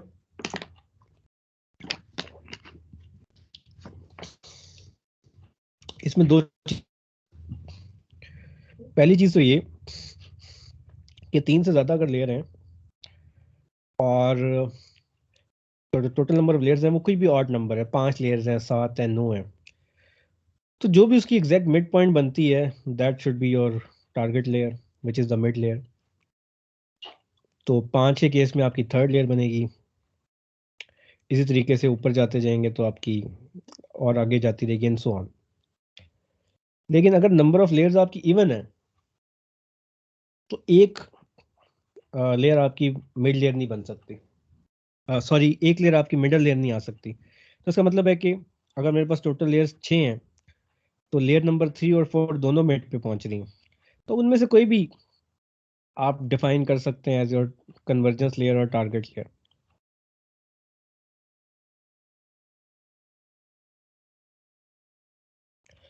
अभी जो सैंडविच टेस्टिंग है, सॉरी या सैंडविच टेस्टिंग है, इसमें अगर हम बात करें उसी एग्जांपल की, जब ये हमारी हायरार्की है तो हम टेस्ट कर रहे हैं ई को, टेस्ट कर रहे हैं एफ को ये हमारे बॉटम लेवल टेस्ट है। इसी तरीके से हम टेस्ट कर रहे हैं जी को, ये हमारा बॉटम लेवल टेस्ट है। और फिर हम ए को टेस्ट कर रहे हैं, ये हमारा टॉप लेयर टेस्ट है। तो इनको हम जब टेस्ट करेंगे तो इसके लिए हम यूज़ करेंगे ड्राइवर्स। ए को जब हम टेस्ट करेंगे तो इसके लिए हम यूज़ करेंगे स्टब। इसी तरीके से ए कन्वर्ज होकर सेंटर लेयर पे आ रहा है बी सी डी के ऊपर, यहाँ पे भी हम इसको कवर करेंगे। और अगर हम ई एफ की बात करें तो वो कन्वर्ज होके आ रही हैं मिडल लेयर पे as as an integration unit of B E F. और ये भी मिडल लेयर पे जी कन्वर्ज होके आ रहा है which is integration of D N G. और टूवर्ड्स द एंड ऑब्वियसली जब आप इनको टेस्ट कर लेंगे तो फिर वो सिस्टम लेवल ही बन जाएगा आपका। सो this is a kind of scenario जिसमें आप बॉटम से मिडल पे जा रहे हैं और जिस पे आप टॉप से मिडल पे जा रहे हैं, तो मिडल लेयर आपकी कन्वर्जेंस लेयर है। अब ये जो सैंडविच टेस्टिंग है इसका जो ऑब्वियसली बेनिफिट है वो यही है कि चूंकि टॉप डाउन और बॉटम अप लेयर टेस्ट आप पैरेलल में कंडक्ट कर रहे हैं, तो इसका मतलब है कि आप स्पीड अप करें एक्टिविटी को। लेकिन इसका एक ड्रॉबैक है और वो ये है कि तमाम के तमाम इंडिविजुअल सब सिस्टम्स और उनके इंटरफेसेस थॉरली आप टेस्ट नहीं कर पाते जब आप सैंडविच टेस्टिंग को फॉलो करते हैं। और वो कैसे कि अगर आप गौर करें यहाँ पे, तो जब आपने ई और एफ को चेक किया तो आपने बी को इंडिपेंडेंटली चेक नहीं किया था। इसी तरीके से जब आपने जी को देखा आपने डी को नहीं देखा था, जब आपने ए को देखा आपने बी या सी या डी को नहीं देखा था। सो इसका मतलब है कि इसकी भी एक एक्सटेंशन पॉसिबल है जिसको हम कहते हैं मॉडिफाइड सैंडविच टेस्टिंग। और जो मॉडिफाइड सैंडविच टेस्टिंग है उसमें भी कुछ चीज़ें तो कॉमन है सैंडविच से, और वो ये कि मिडल लेयर को आप चेक करेंगे ड्राइवर से और स्टब से, सॉरी टॉप लेयर को आप करेंगे स्टब से, बॉटम लेयर को आप करेंगे ड्राइवर से। मिडल लेयर को ड्राइवर और स्टब से वहाँ पे टेस्ट नहीं कर रहे थे, यहाँ पे वो भी करेंगे। और टॉप लेयर जिस तरह मिडल लेयर को एक्सेस करती है यहाँ पे भी एक्सेस करेगी, बॉटम जिस तरह मिडल को एक्सेस करती है यहाँ पे भी एक्सेस करेगी। अब यहाँ पे अगर हम टेस्टिंग की बात करें तो यहाँ पे अब देखें ई और एफ तो वहाँ पे भी टेस्ट हो रहे थे और इंटीग्रेशन हो रही थी, लेकिन बी नहीं हो रहा था जो कि यहाँ पे टेस्ट हो रहा है। जी वहाँ पे भी टेस्ट हो रहा था, इंटीग्रेशन वहाँ पे भी हो रही थी, डी नहीं हो रहा था जो कि यहाँ पे टेस्ट हो रहा है। ए वहाँ पे भी टेस्ट हो रहा था लेकिन सी नहीं हो रहा था जो कि यहाँ पे टेस्ट हो रहा है। तो इसका मतलब है कि तमाम के तमाम कंपोनेंट्स इंडिविजुअली भी आप इंटीग्रेशन में वेरीफाई कर लेते हैं। यूनिट लेवल के ऊपर तो चूंकि मेनली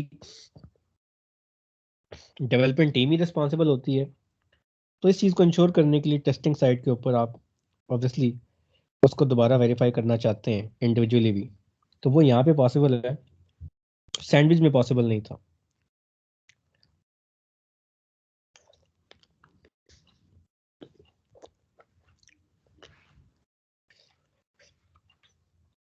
उसके बाद हम मूव करते हैं लोड टेस्टिंग पे।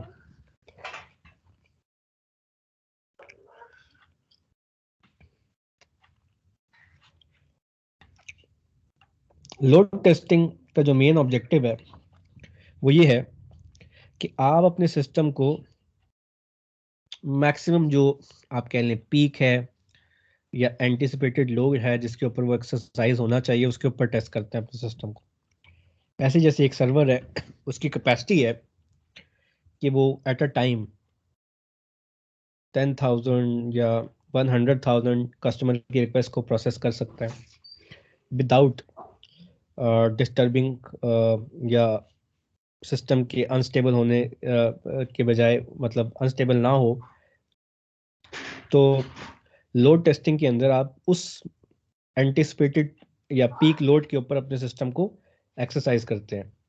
तो सपोज उस सर्वर को आप उसकी मैक्सिमम कैपेसिटी के ऊपर एक्सरसाइज करें, उतने यूजर्स की कमांड भेजें, रिक्वेस्ट भेजें और वेरीफाई करें कि सिस्टम अनस्टेबल तो नहीं होता, डिनायल ऑफ सर्विस अटैक तो आना शुरू नहीं होते।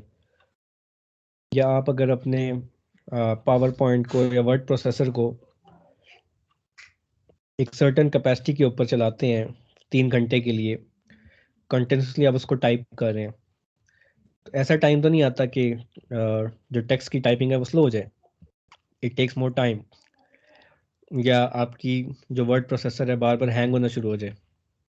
इस किस्म की चीज़ें जो है वो चेक की जाती हैं लोड टेस्टिंग के टाइम के ऊपर।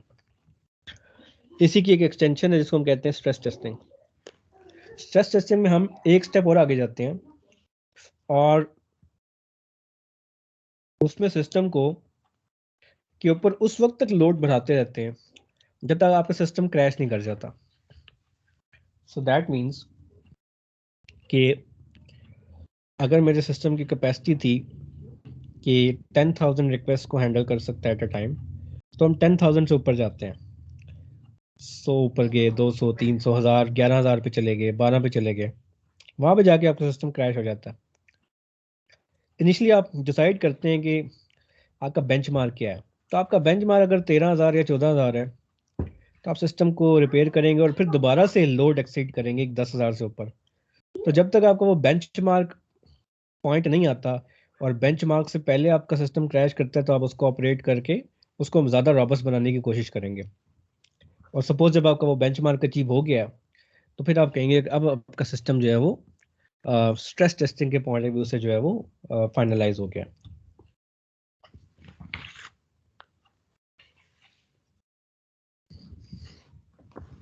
नेक्स्ट वन है वॉल्यूम टेस्टिंग।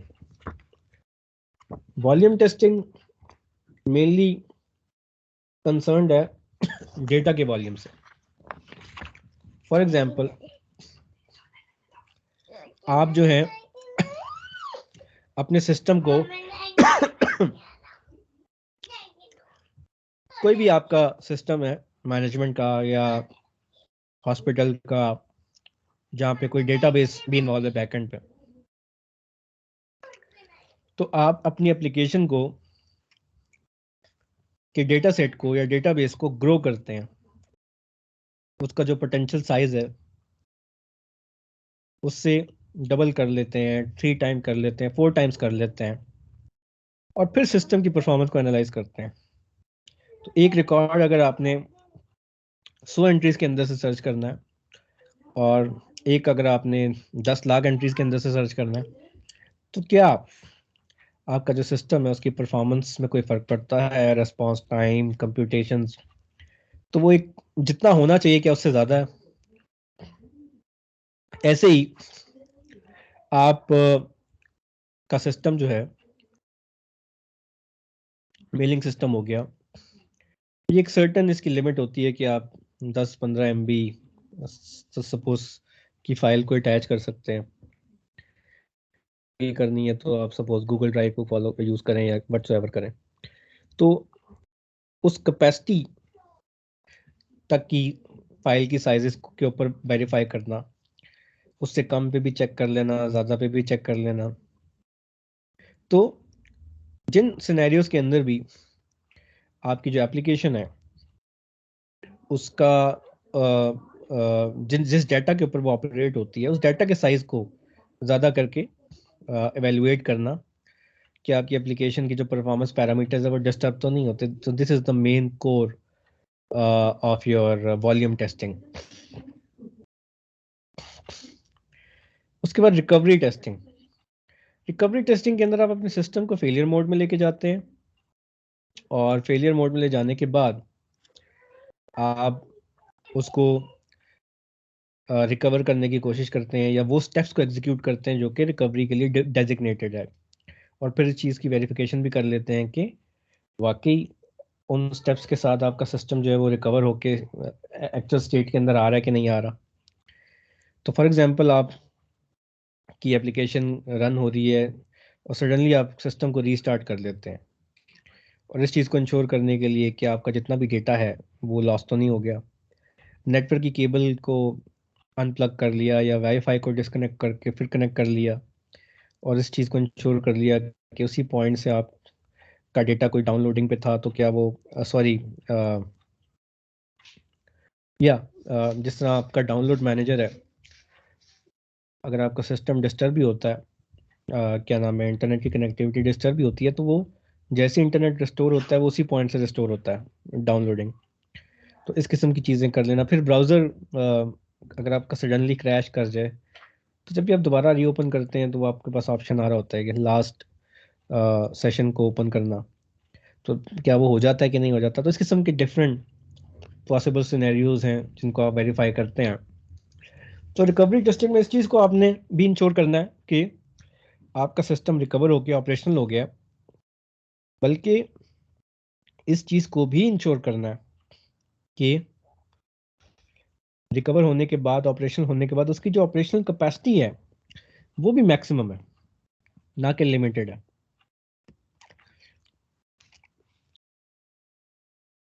उसके बाद है डॉक्यूमेंटेशन टेस्टिंग। डॉक्यूमेंटेशन टेस्टिंग को हम यूजली दो फेजेस में देख सकते हैं। पहला फेज तो है उसका एक सॉर्ट ऑफ मैनुअल इंस्पेक्शन, जहां पे हम इट्सल्फ ज़्यादा फोकस करते हैं कॉस्मेटिक क्लीनिंग पे या डॉक्यूमेंटेशन के उन तमाम एस्पेक्ट्स पे, इररिस्पेक्टिव ऑफ जो भी एक्चुअल सिस्टम है या उसके फंक्शंस है। जो दूसरा फेज है जिसको हम लाइव इंस्पेक्शन या लाइव टेस्ट भी कहते हैं, वहां पे फिर हम इस चीज़ को इंश्योर करते हैं कि डॉक्यूमेंटेशन के हिसाब से आपकी एप्लीकेशन या एप्लीकेशन के फंक्शन के हिसाब से आपकी जो डॉक्यूमेंटेशन है वो करेक्ट है कि नहीं है। ऐसी जैसे मैटलैब की हेल्प है, वहां पे भी एक फंक्शन लिखा हुआ है आई एम रोटेट का, जिसमें आप इमेज पास करें, आप रोटेशन एंगल फीड करें, तो आपके इमेज को एक सर्टेन एंगल पे जो भी आपने फीड किया उस पर रोटेट कर जाना चाहिए। लेकिन एक्चुअल में सपोज वो उस हिसाब से वर्क नहीं करता, तो इसका मतलब है कि आपकी documentation is not consistent with your application. तो इस किस्म की जो कॉन्ट्राडिक्शंस हैं उसको एक्सपोज करते हैं हम documentation testing.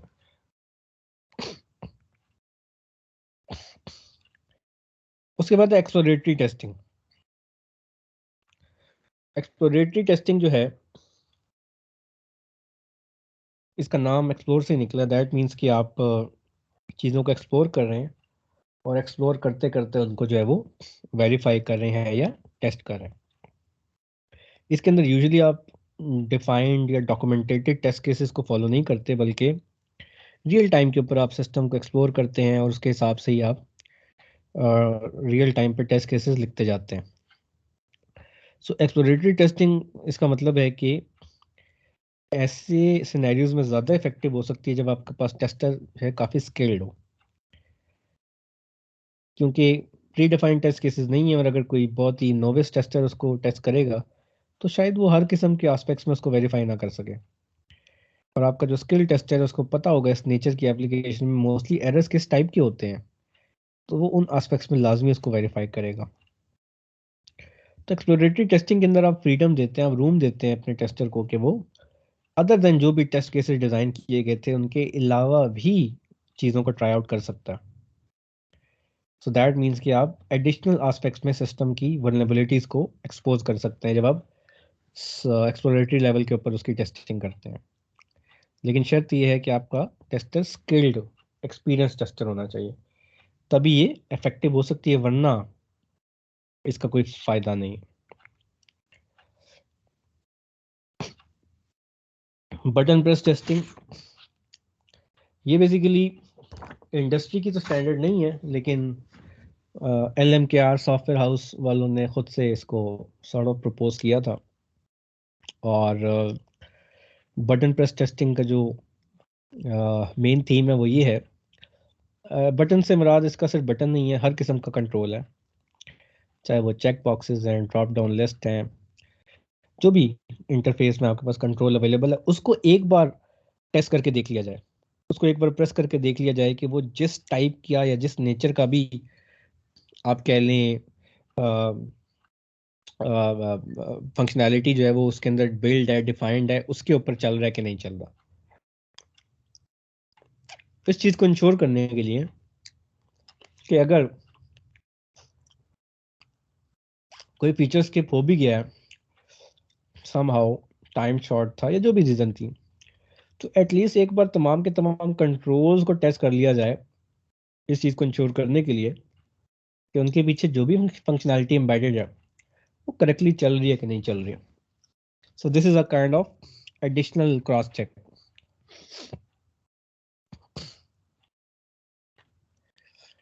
Next come the regression testing.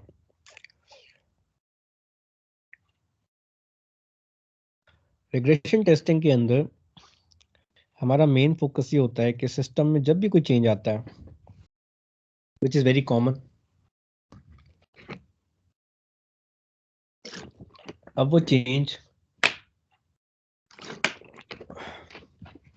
Bug fixation की वजह से है या कोई न्यू फीचर एडिशन के कॉन्टेक्स्ट में है, फीचर मॉडिफिकेशन के कॉन्टेक्स्ट में चेंज तो आपके सिस्टम में आ गया। अब आपने जिस कंपोनेंट में चेंज आया उसको एग्जीक्यूट करना है, और उन कंपोनेंट्स को जो कि उस कंपोनेंट से कपल्ड है उनको भी एग्जीक्यूट करना है। तो इसका मतलब है वही टेस्ट केसेस जो आप पहले एग्जीक्यूट कर चुके थे, आपने उनको उसके ऊपर भी चलाना है और चला के देखना है कि अब आपका जो वो अदर कंपोनेंट्स हैं वो अभी भी स्टेबल हैं कि नहीं है। So this is the main, आप कह लें, theme of your regression testing. Different type की स्टडीज के कुछ एनालिसिस हैं, और उसके हिसाब से अगर आपके एप्लीकेशन के अंदर या कोड की बात करें, उसके अंदर सिर्फ इतना सा भी चेंज आया है कि 10 लाइंस ऑफ कोड आपकी चेंज हुई हैं या 10 से भी कम हुई हैं, तो इस बात की प्रोबेबिलिटी जो है वो सिर्फ 50% है कि पहले ही गो में आपका सिस्टम चल जाएगा। और अगर वो change around 50 lines of code है तो उसकी प्रोबेबिलिटी 50 से रिड्यूस होकर सिर्फ 20% पे आ जाती है।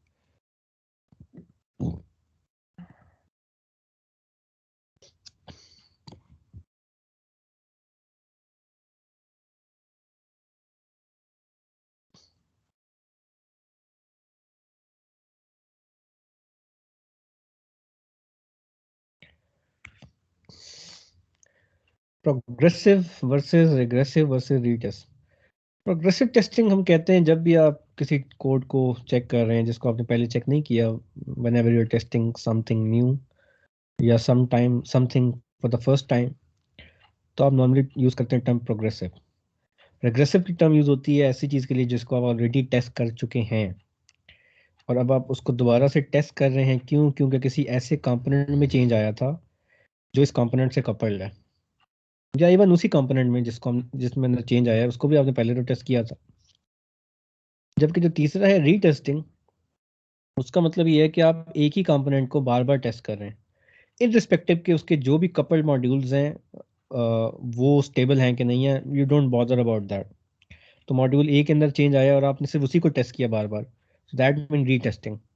लेकिन मॉड्यूल ए से जो कपल्ड हैं बी और सी, अगर आप उसको भी टेस्ट करते हैं तो उसका मतलब वो रिग्रेसिव टेस्टिंग बन जाती है।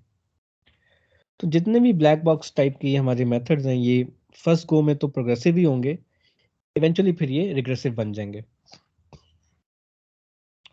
और just like this landmark software house, और भी अगर हम नॉर्मल सिनेरियोज में देखें तो ख़ास तौर पे जब आप इसका सिस्टम एक बार डिप्लॉय हो जाता है तो उसके बाद आपके मेंटेनेंस फेज में डिफरेंट टाइप की इन्हांसमेंट्स चल रही होती हैं, बग फिक्सेशन चल रही होती हैं, तो फिर आपकी रिग्रेशन टेस्टिंग इज समथिंग जो कि बहुत कॉन्स्टेंटली बहुत ज़्यादा यूज़ होती है।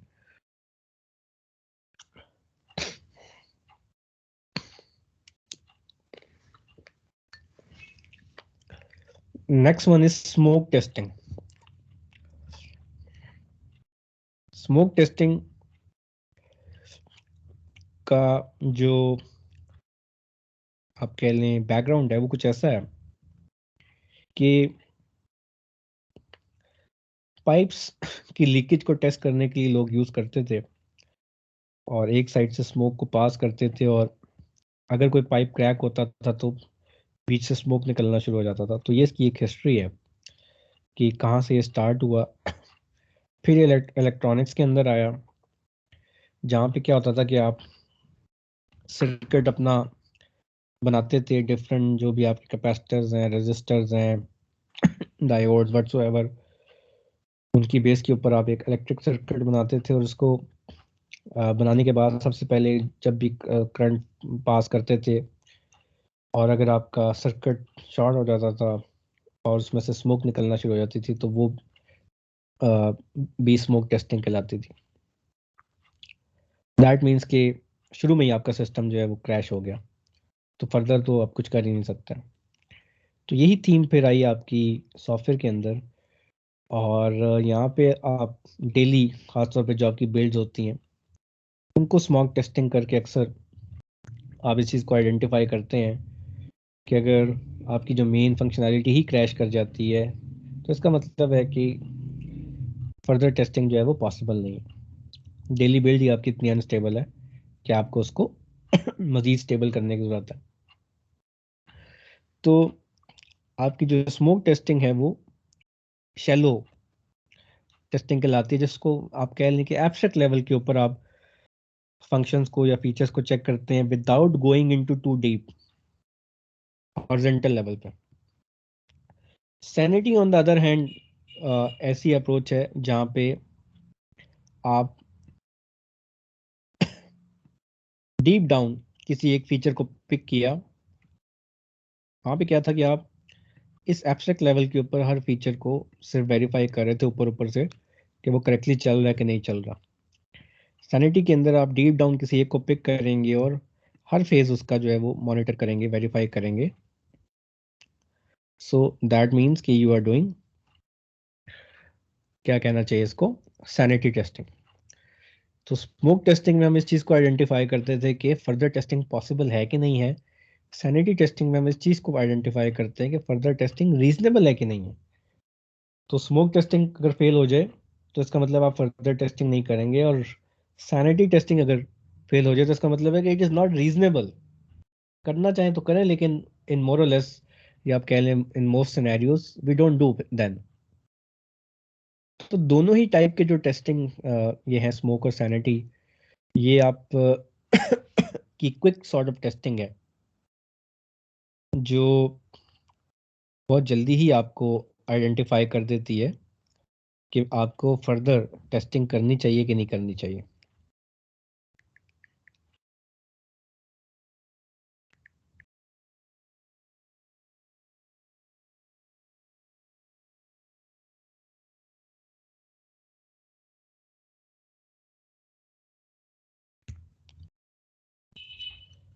Next one is state transition testing.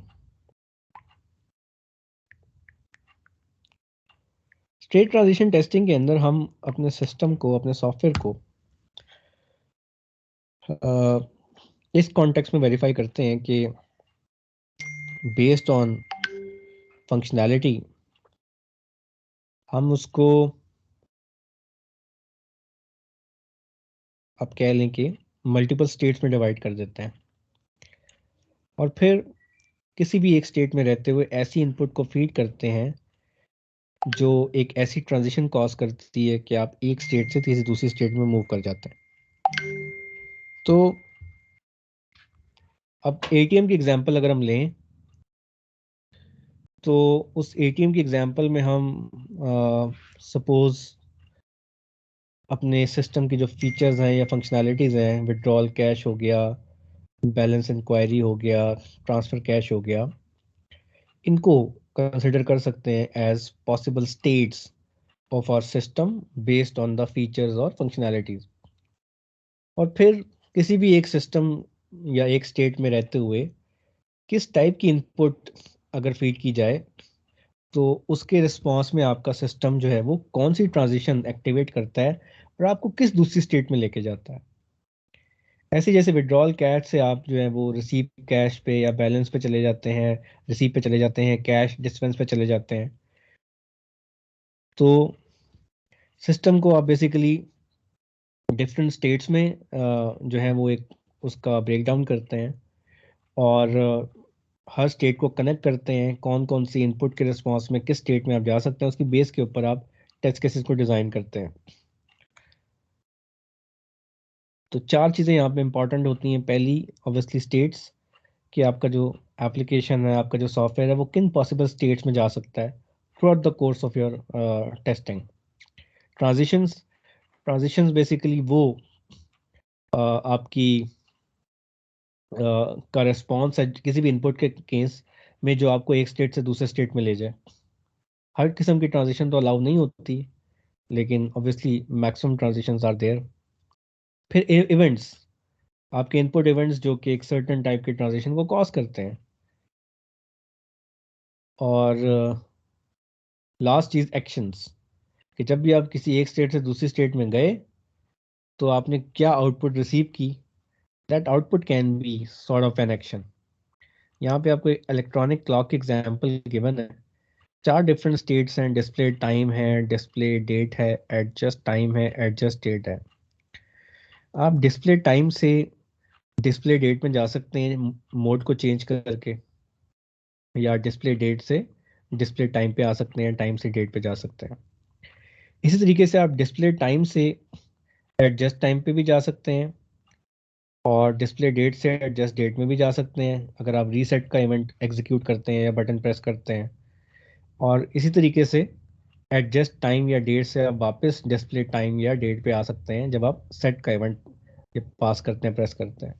अब इसकी बेस के ऊपर सपोज हम कुछ टेस्ट केसेस अगर डिज़ाइन करें तो वो ये आपको नज़र आ रहे होंगे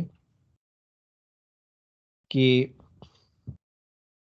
इनपुट्स और आउटपुट तो हमने बतानी होती, जो हम नॉर्मल भी बताते हैं कि चेंज मोड अगर मेरी इनपुट है तो मेरी आउटपुट क्या होगी। लेकिन स्टेट ट्रांजिशन टेस्टिंग में आप ये भी चीज़ आइडेंटिफाई करते हैं कि आपकी स्टार्टिंग स्टेट क्या थी और जब आपने कोई भी इनपुट फीड की, for example which is change mode, अगर आप डिस्प्ले टाइम पे हैं तो आपकी आउटपुट स्टेट क्या होगी apart from the output. Output तो आ रही है ना कि डेट डिस्प्ले होके आ गई है, तो आपकी वो स्टेट क्या होगी वो भी आप मेंशन करते हैं टेस्ट केस के अंदर। तो स्टार्ट स्टेट और एंड स्टेट या फिनिश स्टेट, ये 2 एडिशनल चीज़ें आ जाती हैं टेस्ट केस में जब आप स्टेट ट्रांजिशन के कॉन्टेक्स्ट में चीज़ों को टेस्ट करते हैं।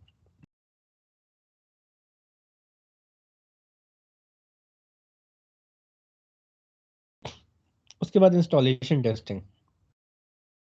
इंस्टॉलेशन टेस्टिंग के अंदर full installation, partial installation, upgradations, installation, uninstallation, हर वो फेज या प्रोसेस जो कि इस टेस्टिंग का पार्ट हो सकता है, आप उन स्टेप्स को एग्जीक्यूट करते हैं और इस चीज़ को इंश्योर करते हैं कि जब आपकी एप्लीकेशन इंस्टॉल की जाएगी तो वाकई वो रिक्वायर्ड जो स्टेप लिस्टेड है उनको फॉलो करते हुए एग्जीक्यूट हो जाती है या आपको कुछ एडिशनल एफर्ट भी करनी पड़ती है। तो दिस इज समथिंग जो कि इंस्टॉलेशन के टाइम के ऊपर आप ज़्यादा कंसर्न होते हैं। उसके बाद फिर इंस्टॉलेशन जो है वो, अगर हम सॉफ्टवेयर की बात करें तो मल्टीपल पॉसिबल वेज में आप कंडक्ट करते हैं। फॉर एग्जांपल आप सीडी के थ्रू कर लेते हैं, आप डाउनलोड करके कर लेते हैं, आप जो है फ्लैश ड्राइव के अंदर यूज़ करके कर लेते हैं। तो हर पॉसिबल जो आपका वे हो सकता है उसको यूज़ करते हुए आप टेस्ट केसेस डिज़ाइन करते हैं। फिर समटाइम्स ऐसा भी हो सकता है कि आपकी ड्राइव के अंदर इनसफिशेंट आप कह लें मेमोरी है और आपका सॉफ्टवेयर उस केस में इंस्टॉल नहीं हो सकता। आप ऐसे सिनेरियोज को भी आइडेंटिफाई करते हैं। सीडीज, सपोज इस तरह मैट लैब को अगर हम सीडीज के थ्रू इंस्टॉल करते थे एक ज़माने में, तो हम मल्टीपल सीडीज में वो आती थी उस वक्त।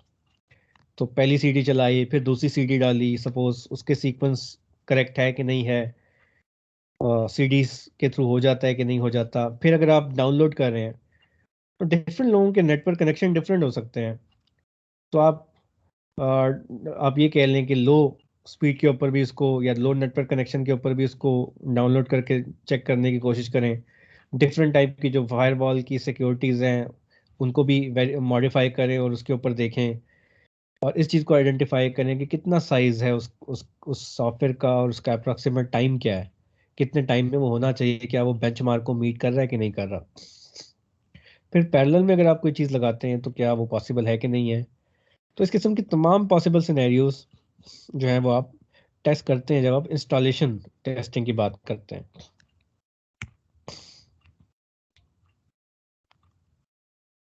Next one is security testing. Security testing इस चीज़ को इंश्योर करती है कि आपके सिस्टम के अंदर किसी किस्म की इंफॉर्मेशन लीकेज तो नहीं है, आपके सिस्टम के अंदर अनऑथराइज यूजर्स की एक्सेस को प्रिवेंट किया गया है कि नहीं किया गया, और ओवरऑल जो भी पोटेंशियल लूप होल हो सकते हैं, वीकनेसेस हो सकती हैं, उनको आइडेंटिफाई किया जाता है और सिक्योरिटी टेस्टिंग के एस्पेक्ट में। और सिक्योरिटी टेस्टिंग कुछ एप्लीकेशन के लिए बहुत ही क्रिटिकल होती है, जिस तरह आपकी बैंकिंग ऐप है, वहाँ पे सिक्योरिटी हाई प्रायोरिटी पे होगी। लेकिन एक मोबाइल गेम होगी या कोई भी ऐसी ऐप होगी, उसके केस के अंदर सिक्योरिटी लेसर इम्पोर्टेंस का एट्रीब्यूट होगा। तो डिपेंडिंग अपॉन कि किस नेचर की एप्लीकेशन है, आप डिसाइड करते हैं कि सिक्योरिटी को किस हद तक आपने एवेल्युएट करना है। अब अगर हम सिक्योरिटी टेस्टिंग की अप्रोचेस की या टेक्निक्स की बात करें तो उसमें मल्टीपल चीज़ें आ जाती हैं। वल्नरेबिलिटी स्कैनिंग, जहाँ पे आप डिफरेंट टाइप के ऑटोमेशन टूल्स को यूज़ करते हैं, और उन टूल्स को यूज़ करते हुए जो भी सिक्योरिटी के एस्पेक्ट्स हैं उनको वेरीफाई करने की कोशिश करते हैं, चाहे वो आप कह लें कि लॉग इन क्रैक करना हो, कुछ इंफॉर्मेशन स्टील करनी हो, या कुछ भी एस्पेक्ट है उस चीज़ को वेरीफाई करना, लेकिन via some sort of automation tool, ऐसे टूल जो कि डेजिग्नेटेड है सिक्योरिटी टाइप की टेस्टिंग के लिए, लाइक नेसस है, सेरा है, आईएसएस है। Security scanning, security scanning is a combination of both the scanning and manual verification. That means कि ऑटोमेशन और मैनुअल दोनों का कॉम्बिनेशन है सिक्योरिटी टेस्टिंग में, स्कैनिंग में। रिस्क असेसमेंट, जितने भी पॉसिबल नेचर के रिस्क हैं इसमें आप पहले तो वो आइडेंटिफाई करते हैं, फिर अगर उस टाइप के इवेंट्स एग्जीक्यूट हो जाएं तो पॉसिबल लॉस किस मैग्नीट्यूड का हो सकता है, उसकी बेस के ऊपर आप प्रायोरिटाइज करते हैं कि ये रिस्क जो है वो क्रिटिकल है, ये रिस्क काफ़ी हाई प्रायोरिटी का है, ये माइनर है, हो भी जाए तो दैट इज़ कि वो कोई इतना लॉस क्रिएट नहीं करेगा। सो दैट मीन्स कि फिर आपको पता होता है कि कौन कौन से इवेंट्स हैं, कौन कौन से सॉर्ट ऑफ एक्सीडेंट्स हैं जिनको रोकना जो है, या इंश्योर करना कि वो रुक जाएं, that is of supreme importance.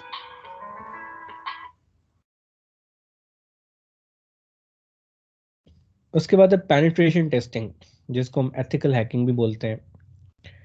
और इसके अंदर आपका एक एथिकल हैकर जो है वो तमाम एक्शंस परफॉर्म करता है जो कि एक मैलिशियस हैकर कर सकता है, और उसने भी सिस्टम को एक्सप्लॉइट ही करना है, लेकिन दोनों के ऑब्जेक्टिव्स ऑब्वियसली डिफरेंट हैं। आपका जो मैलिशियस हैकर है उसने आपके सिस्टम को हैक करने के बाद उसमें से कुछ इंफॉर्मेशन स्टील करनी है, या कुछ भी ऐसा काम करना है जिससे आपको नुकसान हो। मैलिशियस हैकर ने वो तमाम काम करने हैं इस पर्पज़ के लिए कि वो आपको ये बता सके कि आपकी सिस्टम की करंट सिक्योरिटी का क्या बेंचमार्क है या वो किस लेवल पे है, ताकि आप उसको इम्प्रूव कर लें। तो red teeming, penetration testing, intrusion testing, के तमाम जो है वो नाम हैं। तो इस टाइप की टेस्टिंग में आपका जो एथिकल हैकर है वो रोल प्ले करता है, उन एक्शंस को मिमिक करता है जो कि कोई भी आपका रियल लाइफ या मैलिशियस हैकर कर सकता है, और इसी पर्पस के लिए, इसी ऑब्जेक्टिव के लिए कि आपकी एप्लीकेशन को क्रैक करके आपके जो भी स्टाफ है उनको बताया जा सके कि यहाँ पे आपकी एप्लीकेशंस के अंदर लूप होल्स हैं, इनको फिक्स कर लें। Security scanning is a manual process, जहाँ पे आप उसको ऐसे ही समझ लें जिस तरह आप कोई भी कोड की इंस्पेक्शन करते हैं, स्टैटिक लेवल के ऊपर टेस्टिंग करते हैं, तो सिक्योरिटी ऑडिटिंग भी वही है। फ़र्क सिर्फ इतना है कि आप उसको ज़्यादा सिक्योरिटी के कॉन्टेक्स्ट के अंदर एवेलुएट करते हैं, वरना बाकी प्रोसेस ऑलमोस्ट वही है। पोस्चर असेसमेंट या security posture assessment is a combination of 3 different approaches. उसमें सिक्योरिटी स्कैनिंग भी है, उसमें एथिकल हैकिंग भी है, उसमें रिस्क असेसमेंट भी है। तो ये तीनों एक्टिविटीज जब आप इन कॉम्बिनेशन एग्जीक्यूट करते हैं तो आप डिफाइन करते हैं current security benchmark of your application. तो वो जो सिक्योरिटी बेंचमार्क की आइडेंटिफिकेशन है बेसिकली, वो सिक्योरिटी पोस्चर असेसमेंट जो है आपको बताती है। उसके बाद पासवर्ड क्रैकिंग है। दैट मीन्स कि आप वीक जो पासवर्ड्स हैं उनको आइडेंटिफाई करते हैं और इस चीज़ को इंश्योर करते हैं कि एटलीस्ट इतने मॉडरेट लेवल के पासवर्ड तो रखे जाएं जो कि इजीली क्रैक ना किए जा सकें। अब ये पासवर्ड क्रैकिंग में अंदर भी फिर मल्टीपल टाइप की अप्रोचेस आप यूज़ करते हैं। इसमें गैस वर्क होता है, जहाँ पे आप गैस की बेस के ऊपर ही डिफरेंट टाइप के नंबर्स या कॉम्बिनेशन को ट्राई आउट करते हैं। इसमें ब्रूट फोर्स टाइप की अप्रोचेस होती हैं। इसमें हैशेस होते हैं। हैशेस आपके एनक्रिप्टेड, आप कह लें फॉर्म की एनक्रिप्टेड नेचर के नंबर्स होते हैं, या आप कह लें वो सीक्वेंसेस होते हैं। और नॉर्मली आप पासवर्ड हैशेस को ऐसे हैशेस से कंपेयर करते हैं जो कि बहुत कॉमनली यूज पासवर्ड्स हैं। डिक्शनरी बेस्ड अप्रोचेस हैं जहाँ पे आप अवेलेबल पासवर्ड की डिक्शनरी बनाते हैं और फिर जो भी गिवन टाइम के ऊपर पासवर्ड आ रहा है उसके साथ उसको कंपेयर करते हैं। तो डिफरेंट पॉसिबल मेथड्स को अडॉप्ट किया जाता है पासवर्ड क्रैकिंग में। उसके बाद है pair wise testing. Pair wise testing एक ऐसी टेस्टिंग की अप्रोच है जहाँ पे आप कॉम्बिनेशन के अंदर दो पैरामीटर्स या वेरिएबल्स को या दो कंपोनेंट्स को एवेलुएट करते हैं, टेस्ट करते हैं। अक्सर देखा गया है कि सर्टेन कंपोनेंट्स आइसोलेटेड वे में या अलोन करेक्टली परफॉर्म करते हैं ठीक ठीक, लेकिन जब वो इन कॉम्बिनेशन में यूज होते हैं तो फिर वो स्टेबल नहीं रहते। फॉर एग्जांपल, एक वेब फॉर्म है जो कि फायरफॉक्स के ब्राउज़र के ऊपर बिल्कुल फाइन वर्क करता है, और अगर जो यूज़र है वो सेलेक्ट करता है लोकेशन एज इंग्लैंड, तो वो भी सही काम करता है लेकिन अलोन। लेकिन जब भी आप फायरफॉक्स के अंदर उसको यूज़ करते हैं और इंग्लैंड की लोकेशन को सिलेक्ट करते हैं तो हो सकता है वो एरर दे दे। ऐसी जैसे समटाइम्स आपका कह लें सर्टन टाइप की कोई वेबसाइट है या वेब पेज है या वेबसाइट का कंपोनेंट है, वो एक टाइप के ब्राउज़र के ऊपर नहीं चलता लेकिन दूसरे पे चल जाता है। तो उसका मतलब है कि इस टाइप के जो सिनेरियोज हैं उनको जब हम टेस्ट करेंगे इन कॉम्बिनेशन, तो वो कहलाएंगे पेयर वाइज टेस्टिंग। तो डिपेंडिंग अपॉन आप जिन दो पैरामीटर्स को या मल्टीपल पैरामीटर्स को चेक कर रहे हैं उसकी बेस के ऊपर मल्टीपल पॉसिबल कॉम्बिनेशन आपके बन सकते हैं। तो यहाँ पे जो एग्जांपल गिवन है उसमें दो पॉसिबल सिनेरियोज हैं, बेड लाइन और टी, जो कि रिप्रेजेंट कर रहे हैं चेक बॉक्सेस को। अब बेड लाइन चेक भी हो सकता है, अनचेक भी हो सकता है। Same for T. तो इसका मतलब है कि चार पॉसिबल कॉम्बिनेशन बन सकते हैं इनके जब ये दोनों इकट्ठे यूज हो रहे हो। दोनों अनचेक हैं, दोनों चेक हैं। बेड लाइन अनचेक है, टी अनचेक है, टी चेक है, बेड लाइन अनचेक है। तो हर किस्म के सिनेरियो पे आपने इसको ट्राई आउट करना है और फिर देखना है सिस्टम का बिहेवियर या response. Next one is usability testing. Usability testing का जो एस्पेक्ट है या ये जो टेस्टिंग का क्राइटेरिया है, इसका मेन फोकस ये है कि इस चीज़ को आइडेंटिफाई करना, वेरीफाई करना कि आपकी जो एप्लीकेशन है वो यूजिबिलिटी के कॉन्टेक्स्ट में कितनी अच्छी या कितनी बुरी है। तो डिफरेंट मोड्स आप इसमें यूज़ करते हैं। वीडियो रिकॉर्डिंग्स ले लेते हैं जिसमें यूज़र्स आपकी एप्लीकेशन को यूज़ कर रहे हैं, सर्विस कंडक्ट करवा लेते हैं, इंटरव्यूज़ कंडक्ट करवा लेते हैं। तो ये तमाम की तमाम चीज़ें आप करवाते हैं फीडबैक लेने के लिए। ताकि आपको ये तो पता चल सके कि यूजिबिलिटी के एस्पेक्ट में आपकी एप्लीकेशन जो है वो कहाँ पे स्टैंड करती है। तो समटाइम्स यूजिबिलिटी के कॉन्टेक्स्ट के अंदर अगर हम बात करें तो 4 एस्पेक्ट्स इंपॉर्टेंट हैं: एफिशिएंसी, एक्यूरेसी, रिकॉल और इमोशनल रिस्पॉन्स। एफिशिएंसी क्या है? कितनी एफर्ट, कितना टाइम आपको रिक्वायर्ड है, कितने स्टेप्स रिक्वायर्ड हैं एक गिवन टास्क को कंप्लीट करने के लिए। फॉर एग्जांपल कोई ई कॉमर्स की साइट है, आपने कोई चीज़ बाय करनी है, अकाउंट बनाया, फिर आइटम ऑर्डर किया एंड सो ऑन, तो वो क्या सारे प्रोसेसेस हैं, मिनिमम कितना टाइम लगना चाहिए, एवरेज कितना टाइम लगना चाहिए, और आपको कितना टाइम लग रहा है। एक्यूरेसी, कितनी मिस्टेक्स हैं जो कि अक्कर होती हैं जब आपका यूज़र आपकी एप्लीकेशन को यूज़ करता है। अगर बहुत ज़्यादा मिस्टेक्स अक्कर हो रही हैं तो उसका मतलब है कि आपके जो स्टेप्स हैं, आपके जो प्रोसेसेस हैं वो बड़े कॉम्प्लेक्स हैं और उसमें इम्प्रूवमेंट की काफ़ी गुंजाइश है उसको सिंप्लीफाई करने की। रिकॉल, एक बार आपका जो कस्टमर है आपके एप्लीकेशन को यूज़ करता है किसी एक फंक्शन को, फीचर को, तो नेक्स्ट टाइम उसको किस हद तक वो चीज़ याद रहती है। अगर चीज़ें बहुत ज़्यादा कॉम्प्लेक्स होंगी तो अगेन उसको एफर्ट इन्वेस्ट करनी पड़ेगी उसको लर्न करने के लिए, ऑपरेशनल वे के अंदर चलाने के लिए जो है उसको ज़्यादा लर्निंग या अंडरस्टैंडिंग की रिक्वायरमेंट होगी। और अगर सिंप्लीफाइड सा आपका सारा इंटरफेस है, सिंप्लीफाइड प्रोसेसेस हैं, तो लेस टाइम लगेगा और वो चीज़ें रिकॉल में ज़्यादा रहेंगी उसके पास। Emotional response, that is purely subjective, कि एप्लीकेशन आपकी यूज़ करने के बाद आपका जो कस्टमर है, आपका जो क्लाइंट है, वो कितना खुश है या ना खुश है।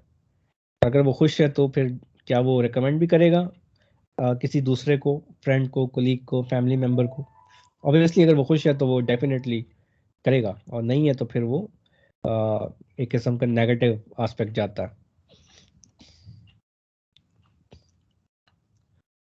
यूजिबिलिटी टेस्टिंग कंडक्ट करने के लिए कितने यूजर्स सफिशिएंट होने चाहिए, इसके लिए डिफरेंट टाइप की स्टडीज कंडक्ट की गई। जैकब नील्सन ने 1990 में एक स्टडी कंडक्ट की सन माइक्रोसिस्टम में रहते हुए, और वहाँ पे उस टाइम के ऊपर इसको बहुत ज़्यादा कंसिडर किया गया एक अच्छा डिस्कवरी कि यूजिबिलिटी टेस्टिंग कंडक्ट करने के लिए 5 users are more than enough.